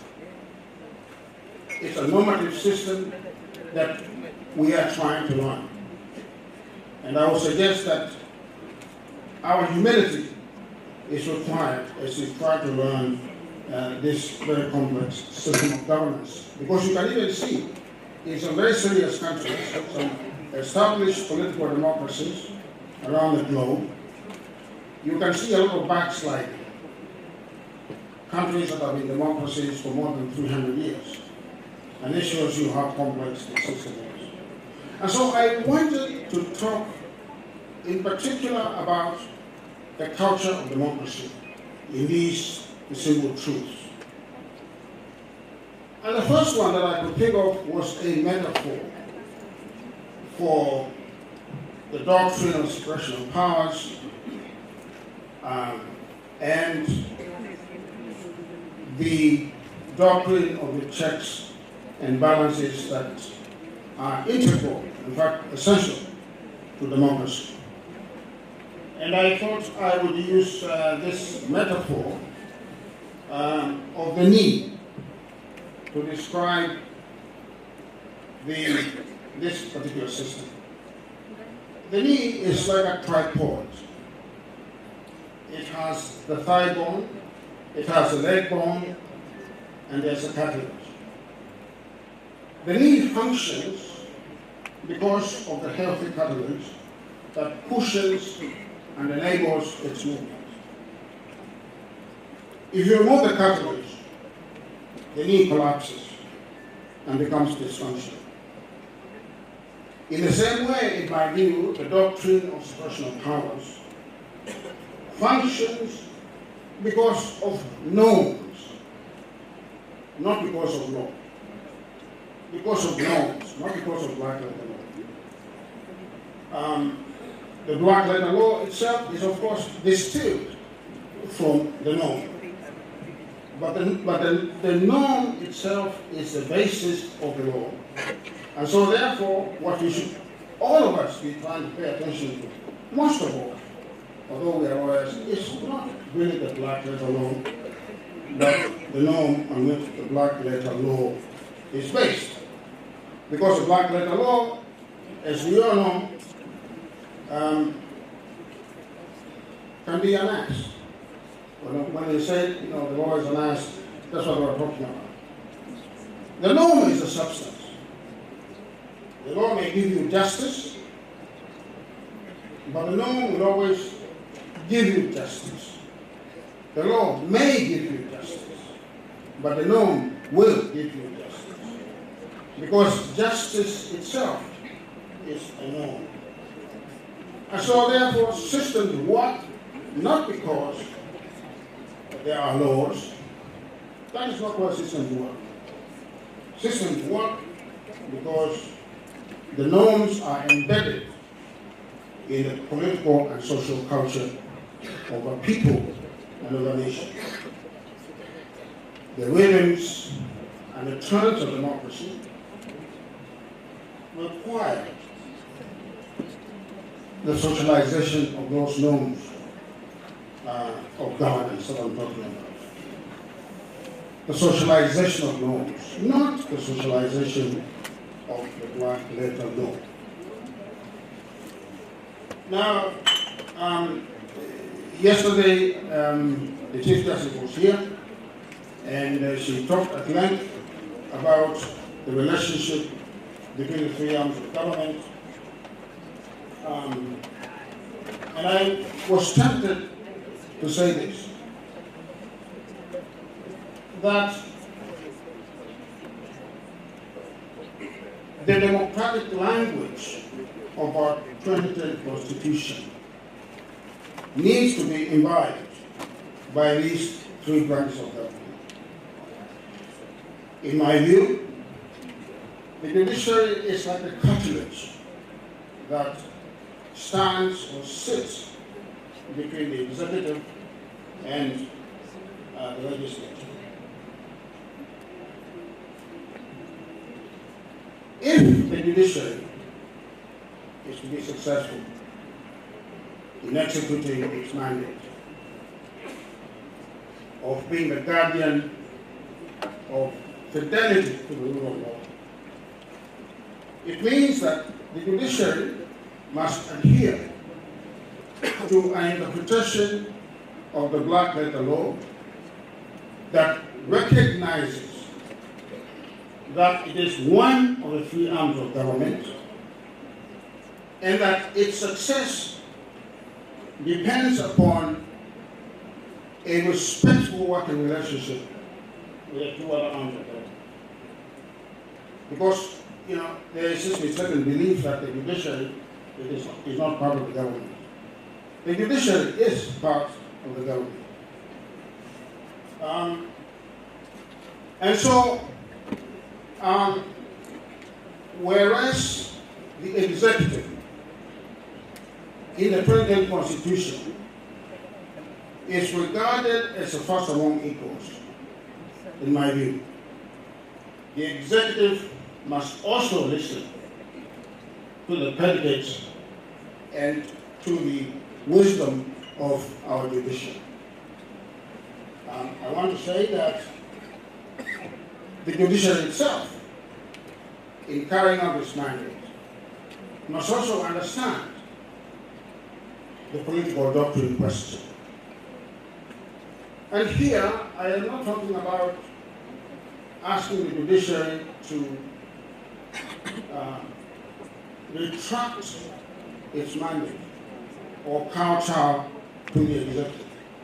No, I'm simply asking the judiciary to realize that this system works best when there is give and take between the three arms of government. Give and take. If you look, for example, at what is happening in the United States, what you are going to see is a system of government that is democratic, but that is in crisis. And why is that system in crisis? That system is in crisis because you have an administration in power that has forgotten the relationship between the normative edifice of democracy and the black letter law. I think the realization is that not everything can be legislated. And when you legislate, in fact, you are failing in the practice of democracy. So I want to say that for us in Kenya, for our democracy to work, and for us to continue to deepen and strengthen our democracy, we must be very intentional in creating what I have called an elite consensus. An elite consensus that accepts the normative basis of democracy, the normative basis of the concept of the rule of law, the normative concepts of equal protection. I also want to say that elites in our country must always understand that they stand on the sovereignty of the people, and that the state and the government of our country endures because of that trust that the people give it. If you remove that element of the trust by the people in their government, then you cannot ensure the perpetual existence of the state. I just want to say that in the last several weeks, we have been discussing within the state some of the issues that have arisen since last year because of a sudden sense of restlessness in this country, and which boiled over on June 25th last year and continues to boil over until Sabasaba this year. As you all know, a lot of lives were lost, and I think I do not tell you a secret when I say that there is a measure of a trust deficit between the government and the people of this country. And one of the things I think that we have to do, not just the government, but also the people of this country, is to engage in a process of national healing. And someone has said, several times that there's only one country called Kenya, and that if it collapses, that we will have no other place to go. I just want to say that it's a part of that process of national healing. I have taken on the mandate to effect a mechanism for the compensation of victims of riots and protests. And I want to say that this is something that has not happened in our country in a way in which I perceive it, and in a way in which I want to perform it, that the Chief Justice, without equivocation, endorsed this effort as one limb of the process of transitional justice. There are other limbs of this process. I've heard some people say that this is not justice, but I just want to say that is not true. Compensation is a part of justice. But there are other steps that we shall be taking to go forward. And I ask all of you to support us, to counsel us, to give us support and assistance as we go through this process. I thank you very much.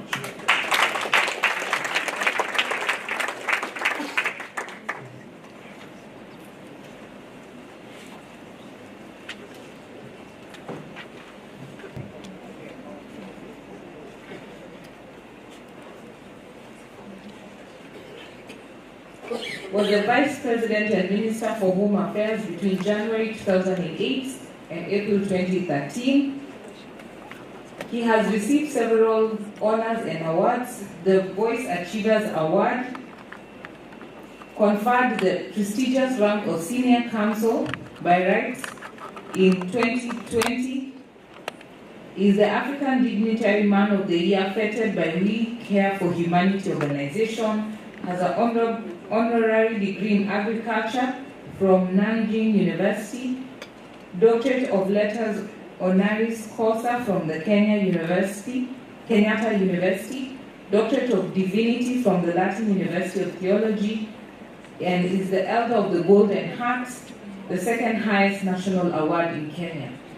He is feted as being a visionary leader with over 4 decades of experience in government, public service, and policy making, proven track record of implementing legal changes, promoting national unity, and advancing long-term social and economic development, international peace, and rule of law. He's known for his work in human rights, both locally, regionally, and internationally, recognized internationally for defending human rights and promoting peace, conflict resolution through diplomacy. A pioneer in environmental conservation and gender equity, committed to upholding the rule of law and establishing a successful, inclusive, and egalitarian Kenyan nation. He's also known recently for appearing in several cases representing the Gen Zs and also fighting to uphold the rule of law. Please, let's put our hands together for Senior Kanjo. If you remember, he appeared also in a sitcom. He has many talents. Very good. Thank you. Wow. Madam President, distinguished friends on this side, and learned friends. Madam President, just for the record, it is an honor for me to be here as your advocate number 1056 of 1979. I actually missed being admitted in 1978 because I had to go for some postgraduate work in Cyprus. Otherwise, it would perhaps have given further meaning to what I'm just about to say. I've had my practicing certificate for the last 46 years, including when I served as our beloved country's 10th Vice President between 2008 and 2013. So there's been no break, even as Vice President. I just took up. And I want to advise those of us in public service, please don't give up your practice. That is your fallback position. If you become, even if you become like my friend Macau, some advisor.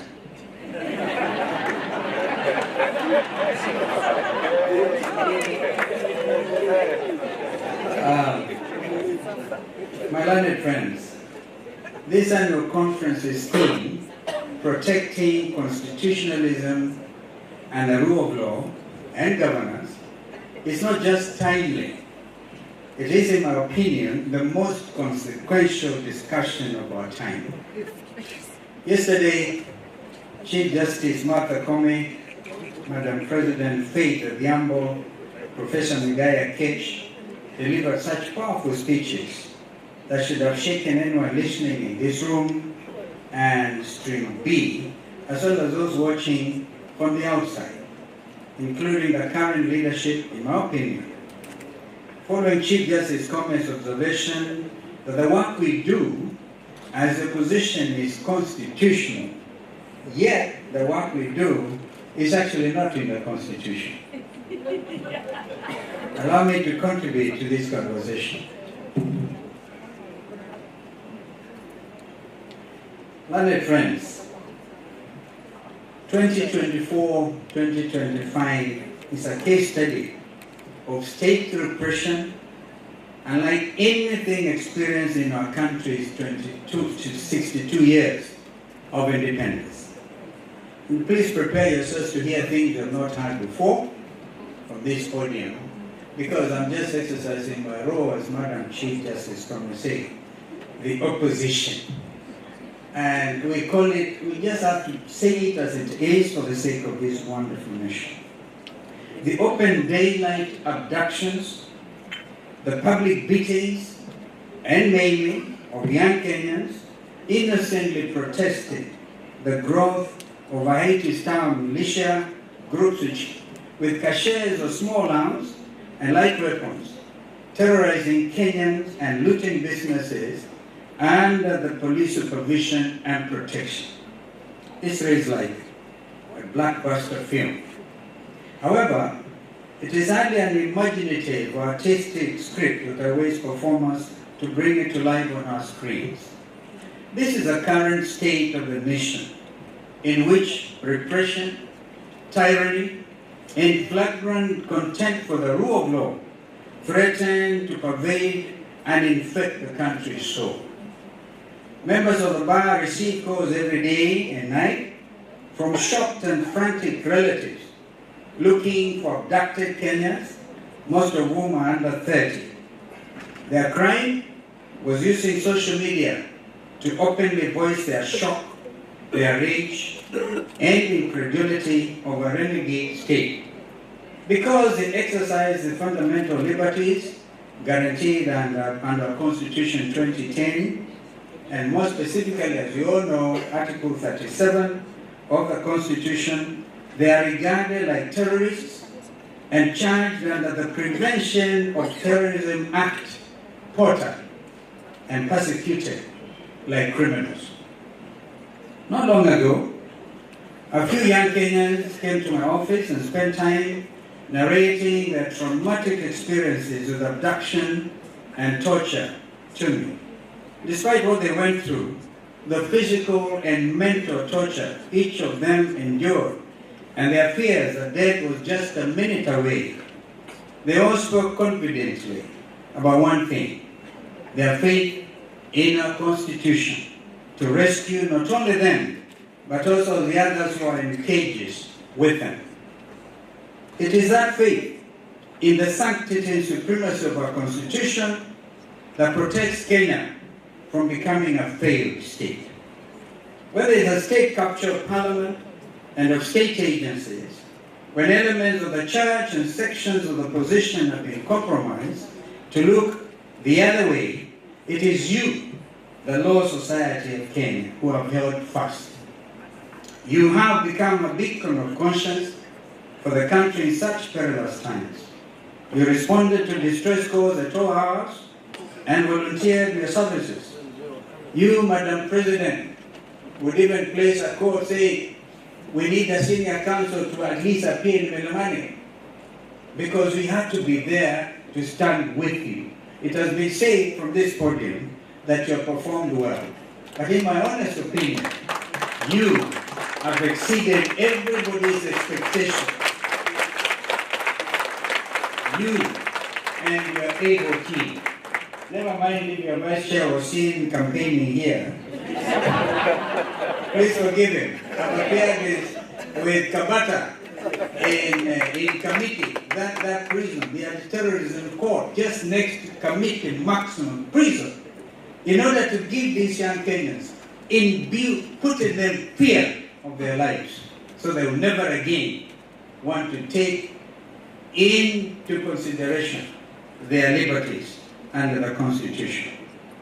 As united opposition, we have also taken firm and decisive action because we're saying enough is enough. I heard President Ruto say enough is enough in another context. I want to tell you that one of the things that President Ruto has done is to call for a joint PG, parliamentary group meeting, between ODM and UDA. It is within their right to do so.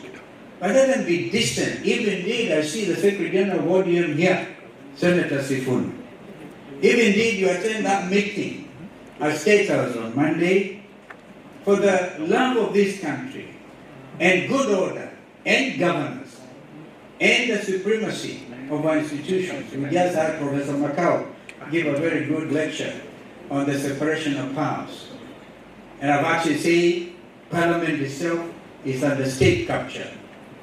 Indeed, the fruition of this will happen on Monday, and I want to suggest to Senator Sifuna that if that happens, joint PG of UDA and ODM, the following day in Parliament, Honorable Junet Mohammed, who is supposed to represent me, in Parliament as the majority leader should immediately vacate and move now so there'll be good order.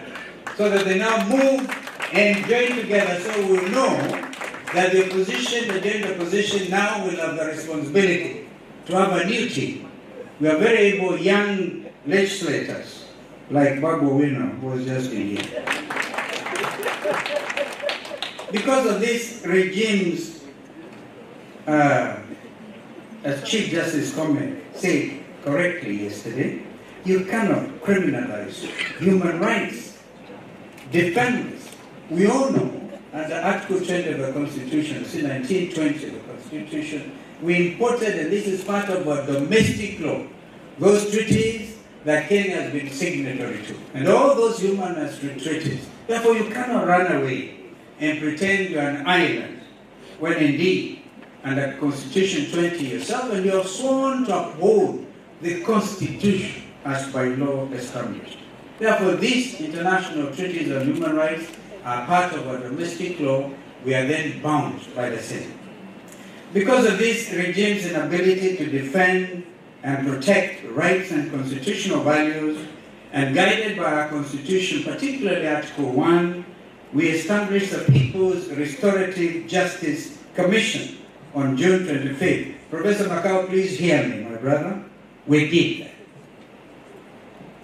This people-led initiative, chaired by Speaker Emeritus Jamie Muturi and Commissioners Dan Manzo, Fred Ogola, Asha Bashir, and Nerima Wako, has been working around the clock to restore dignity, rebuild lives, families, communities, and society, and hold perpetrators accountable for crimes against humanity. The opposition's initiative, that is already getting international recognition, is starkly different from the recently announced task force by President Ruto and Raila Odinga.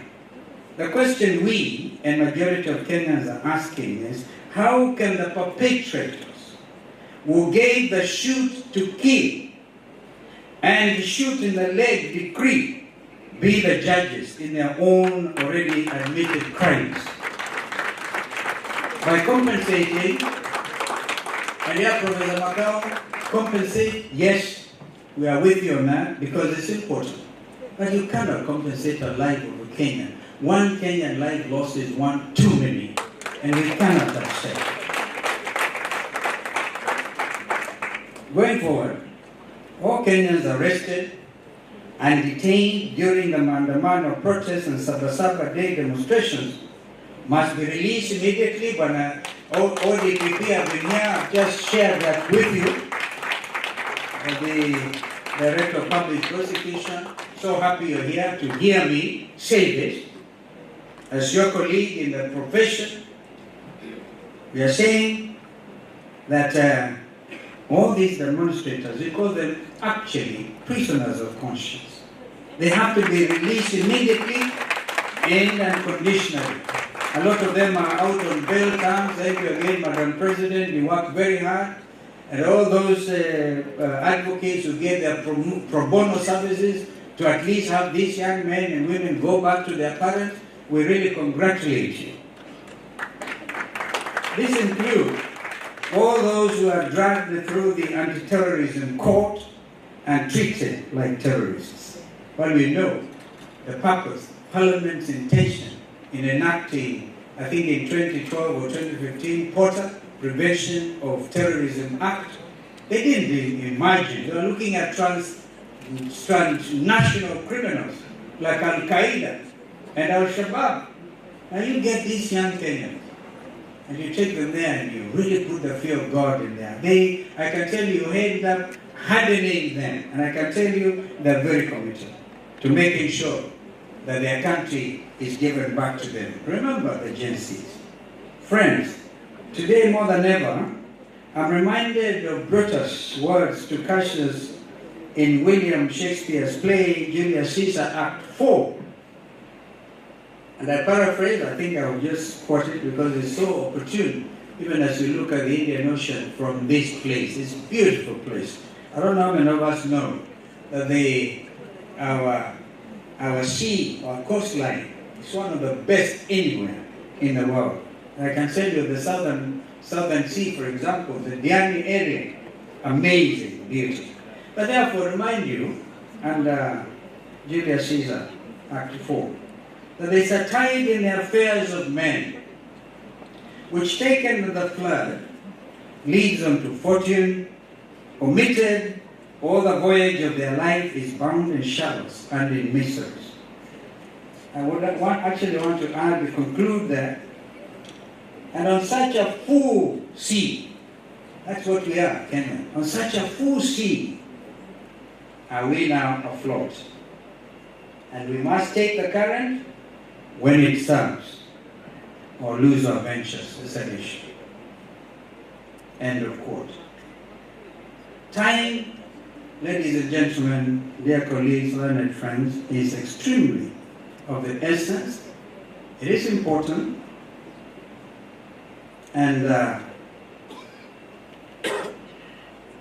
we have to come to the rescue of this nation from a regime actively determined to suspend our hard-fought constitution. The law is not just an instrument of order, it is a covenant of justice. If we are not vigilant, our constitution shall be eroded and Kenya's present and future will be undermined.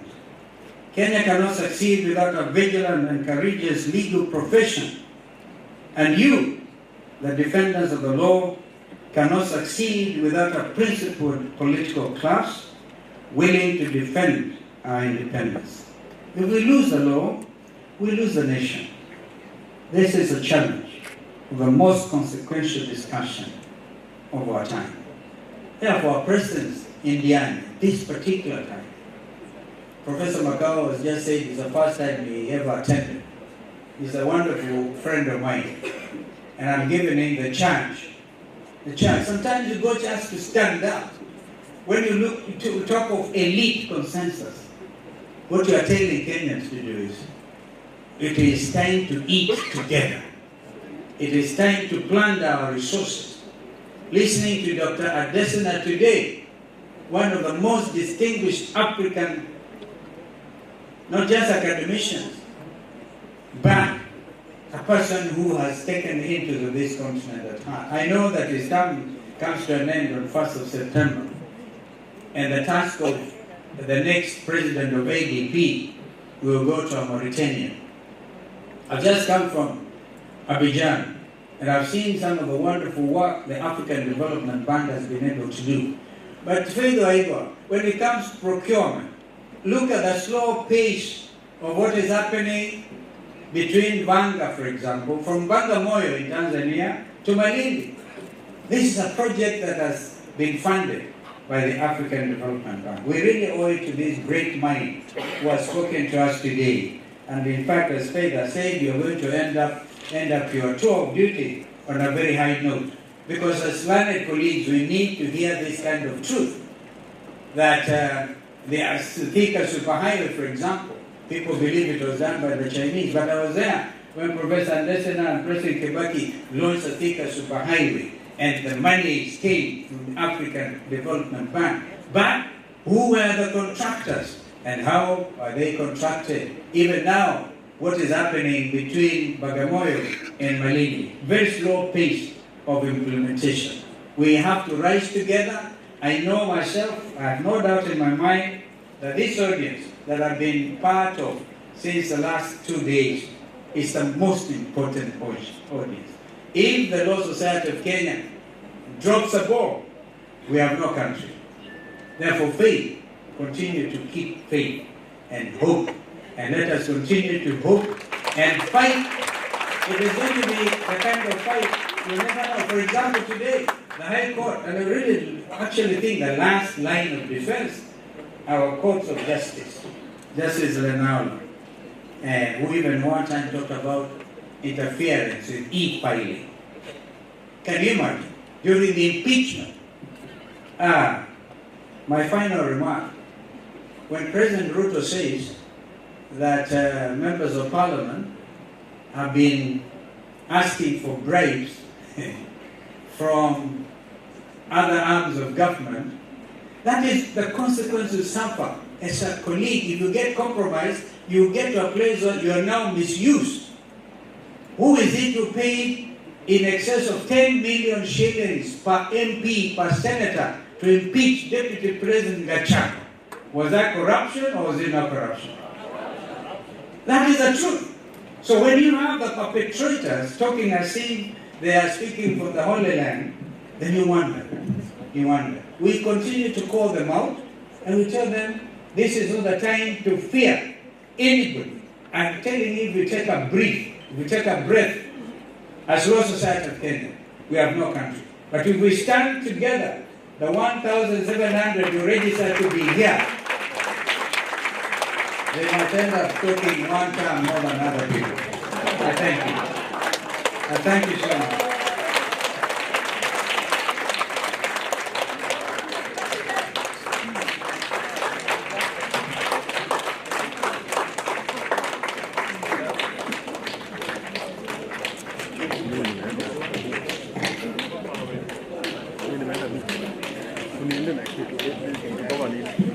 Our next speaker is the Honorable Super Senator of Nairobi County, Edwin CPS. He started his political career in 2013 and has steadily grown to become the Senator of Nairobi City after being elected in 2022 general elections. The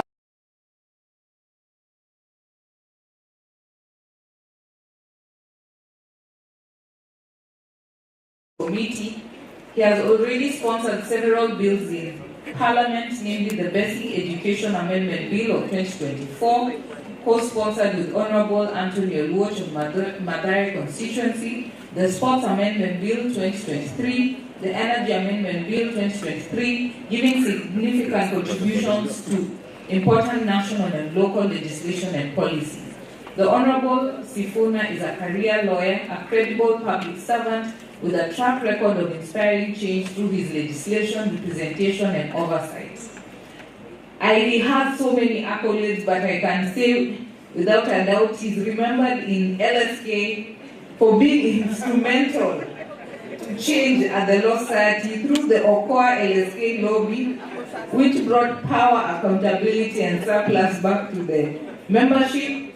He's been an avid supporter of the Law Society of Kenya. I can say actively in my life in council, he has always come through and he has always been quite supportive.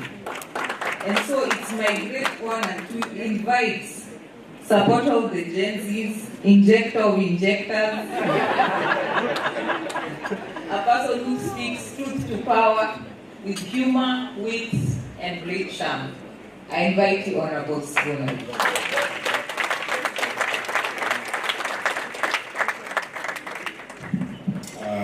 Thank you, Your Excellency, Madam President of the Law Society of Kenya. All protocols observed. I know it's lunch hour, but I'll be very brief. My name is Edwin Sifuna. I am the Senator of Nairobi, the Deputy Whip of the Minority, still Honorable Kalonzo. And many of you know me as the SG of ODM. Now, I had a choice. I had a choice to attend that jamboree in Homa Bay or to join you here in DIANI to discuss protecting constitutionalism, rule of law, and to demand accountability from those in power. I want to say here that I am a proud member of the Law Society of Kenya. As you've been told, my first time being elected was as a member of the Council of the Law Society of Kenya. Those of you who want to join politics, you will always hear people throw snide remarks and saying, this one cannot even be elected as a chair of a cattle league. So, your first time is very important to demonstrate to people that you can actually be elected to anything. And that is the reason why I am always happy to join you. And as Honorable Kalonzo has said again, you need to maintain some nexus between yourself and your profession, because you never know. The way some of the young people are talking in 2027, all of us might find ourselves back home, and we would have to find something else to do. I want to commend the leadership of the Law Society of Kenya, led by Madam Faith. You have stood in the gap for the people of Kenya. You have stood in the gap for those of us who may have failed the people of Kenya by applicating some of the roles that were expected for us to execute. So, for standing for the rule of law, the Constitution, all of those things, and for defending the rights of Kenyans, we salute you, not just as the President, but the entire society led by our Council. Now, yesterday I came in and there was a conversation here that was going on. I found the Attorney General addressing this gathering, and she suggested that what leaders need more is prayer. I am not discounting the value of prayer, but if you are put in a position of advice, the most critical thing you need to do for your leadership is to give them the proper advice. These council members here are supposed to give good and proper advice to the President of the Law Society of Kenya. The Attorney General is supposed to give proper advice to the President. And the murmurs you are hearing in the hall is because many of us at the back there were shouting, you are preaching to the choir. The people who need that advice are not these lawyers. We know what the law is. We know what anticipatory bail means. The person you are supposed to be speaking to is your boss, because he's the one who doesn't know what anticipatory bail is. So, I hope she understands. She understands the concern that we have as a people, as lawyers, with everything that has been done by this administration to claw back on the freedoms and gains of the people. She spoke about anticipatory bail. She even tried to suggest, I don't know which era her mind slips to, that there were some, offenses that were not bailable. That is something we left back many years ago. And I hope she would also address herself to this thing of Kamata Fridays and pre-trial detention applications by the Office of the Director of Public Prosecution here, which is being used by the Director of Public Prosecution. My understanding of your role, I think it is Article 157, that in the execution of your duties under the Constitution, you must have regard to two things: the public interest in the administration of justice and the need to prevent and or avoid abuse of the legal process. Now, when you sit in your office approving these charge sheets that are being manufactured in the police stations, do you ever lend your mind to your responsibility to us as the people who are being charged with some of these offenses that the Honorable Kalonzo has spoken about? The Office of the Director of Public Prosecutions, and I will say this without blinking, is a weak link in the fight against abuse of power in this country. You have a responsibility, when you are approving that charge sheet, to remember that it is you to prevent abuse of power and process in this country. So, we are here to call you out as well and tell you we are not very happy. The Chief Justice of this Republic gave us a history of these rights. You know, people always forget that everything that has been put in the Constitution is drawn out of the experience of Kenyans with previous regimes. There is an experience to it. In fact, I always refer people to the CKRC report. You will understand the why. Why are these things framed in the manner that they are framed in the current Constitution? So, I always go back. If you want to understand the frame of mind of Kenyans, why they say the DPP needs to also prevent abuse of process, because there was a prosecutor called Bernard Chunga. Everybody remembers Bernard Chunga. Maybe the other ones may not remember. Yeah. So, there is a historical context to some of these things. And the CJ took us through that history. And she spoke about corruption as well. And she asked, who is this that is bringing corruption to the judiciary? We in Parliament have also been accused that we are rent seekers, that we go to ask people for money. I want the President to tell this country, who are these people who go and ask his cabinet secretaries for money. They are his cabinet secretaries. Who are these people that ask governors for money? Let them tell us. Let them tell us. To make blanket accusations, and I want to say this. You see, personally like Sifuna, personally as Sifuna, I had taken a public position on Gachagua way prior to the impeachment. Are you telling me you pay me to do something I already wanted to do?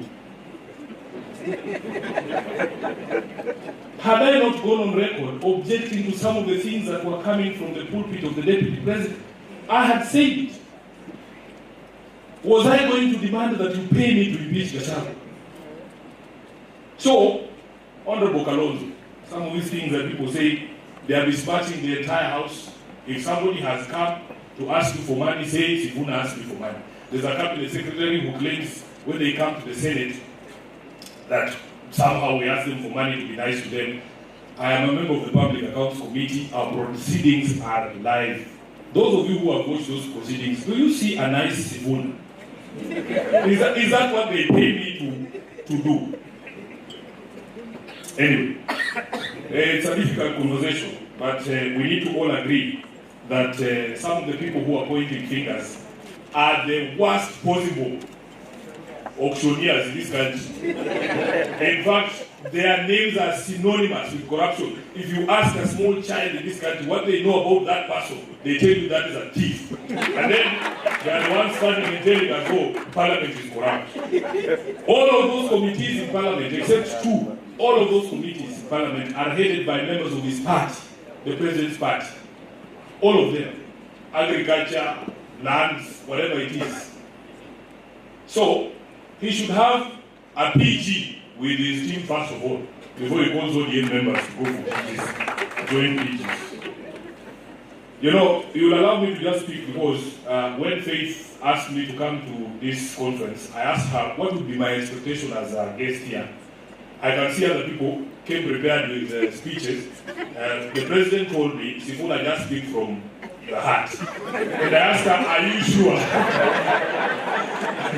Are you sure that you want me to speak from the heart? But she has allowed me to do that. I just want to make some concluding remarks about some of the things that have been said today. First of all, Dr. Okello, I admire his courage. And I can assure you, Dr. Okello, that you will see a few Subarus. Because these are people who have very thin skin. Very thin skin. These are not guys who you will see. Dr. Okello works in the legal office at the Senate. You will see a disciplinary letter next week. Because the people we work around, they have such thin skin, they cannot take criticism. But today, I want to applaud his courage because he has spoken about a broken system and a broken promises. When we look at the, you see, for me, the solution is very simple. Kenyans must go back to ask themselves, what sort of government did we want? What sort of government did we want? And I've made it clear that all these people who talk about shiny things, railways from here to Malaba, how many markets we are constructing, those are not the people we are looking for. The aspirations of Kenyans as far as government is concerned will be found in the preamble of the Constitution. It talks about an aspiration by all Kenyans for a government based on the essential values of human rights, equality, freedom, democracy, social justice, and rule of law. So all of these people who are claiming they want home government in 2027, if you do not fit that mold of those 6 essential values, please, we are not what we are looking for. Are we together? Yes. There is already a manifesto. There is already a blueprint for the government we want to establish. No roads, no markets. Freedom, respect for humanity, for human rights, respect for democracy, social justice and rule of law. Honorable Kalonzo, I am a believer in separation of powers. I have refused to go to the seat of the executive. And this is one of the criticisms I hope the CJ will share. One of my criticisms of her is that sometimes she forgets that she is a head of an institution. And you must protect the image of that institution.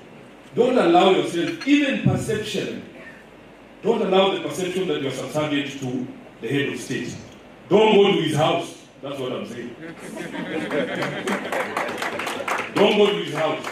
If you have to meet as a head of government, choose a place where that physical separation, Honorable Kalonzo, between the two arms of government can be maintained. And that is the reason why Sifuna does not go to State House. And by the way, constitutionally, I am the supervisor of the executive. They come to me, I don't go to them. I am a believer in the rule of law, and I will tell you a story. Recently, there was a governor who was brought before the Senate for impeachment. If you look at those impeachment charges, all of them originated from the County Public Accounts Committee where I sit. All of them, including the hiring of more than 60 advisors and so on and so forth. They originated from a session of the County Public Accounts Committee. I was in that session. So, I believe in those charges. But, there is a High Court sitting somewhere in, I think it was Mary, that has said all the proceedings in the county assembly are null and void. It's not that I don't believe in the charges, but I am a lawyer, I am an advocate, I swore an oath. In fact, the judge in that case was so gracious as to say they were not going to stop the proceedings in the Senate, they are leaving it to us to exercise our minds on the space of constitutional institutions and the respect for the rule of law. What do you think Sifuna does? Yes, we say you can argue whether the order is flawed, and I saw some of my senior colleagues in the profession coming and telling us that there are actually orders that we can ignore. Can you believe it?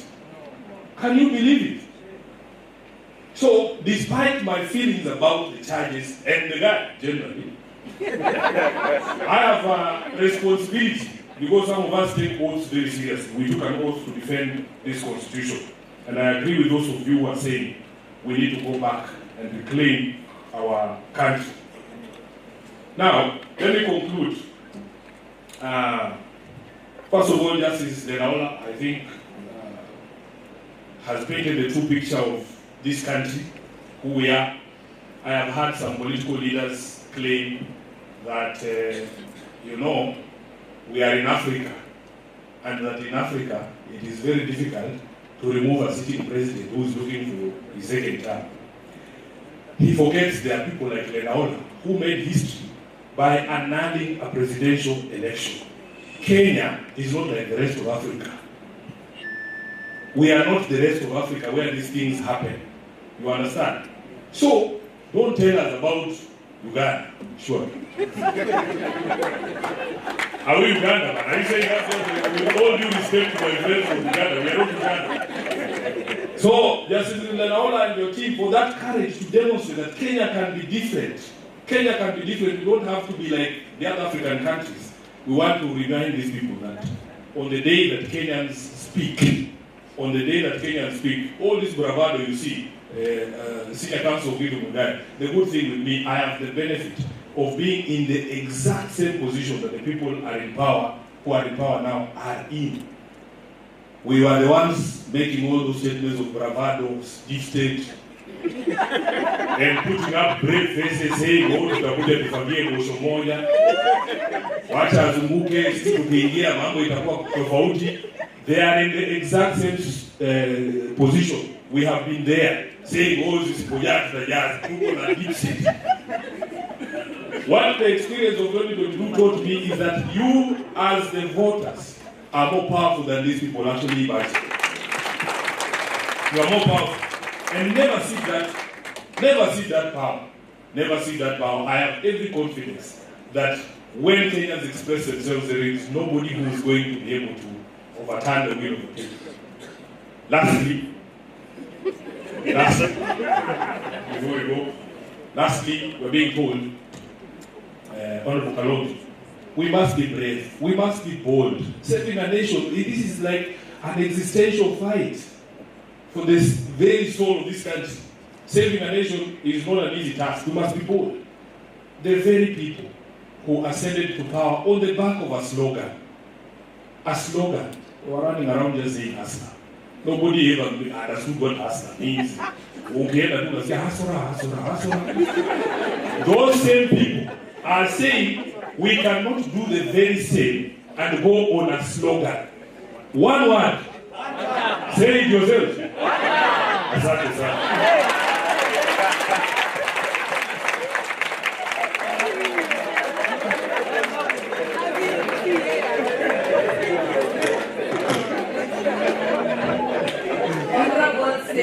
Mayor of Nairobi, you must withdraw.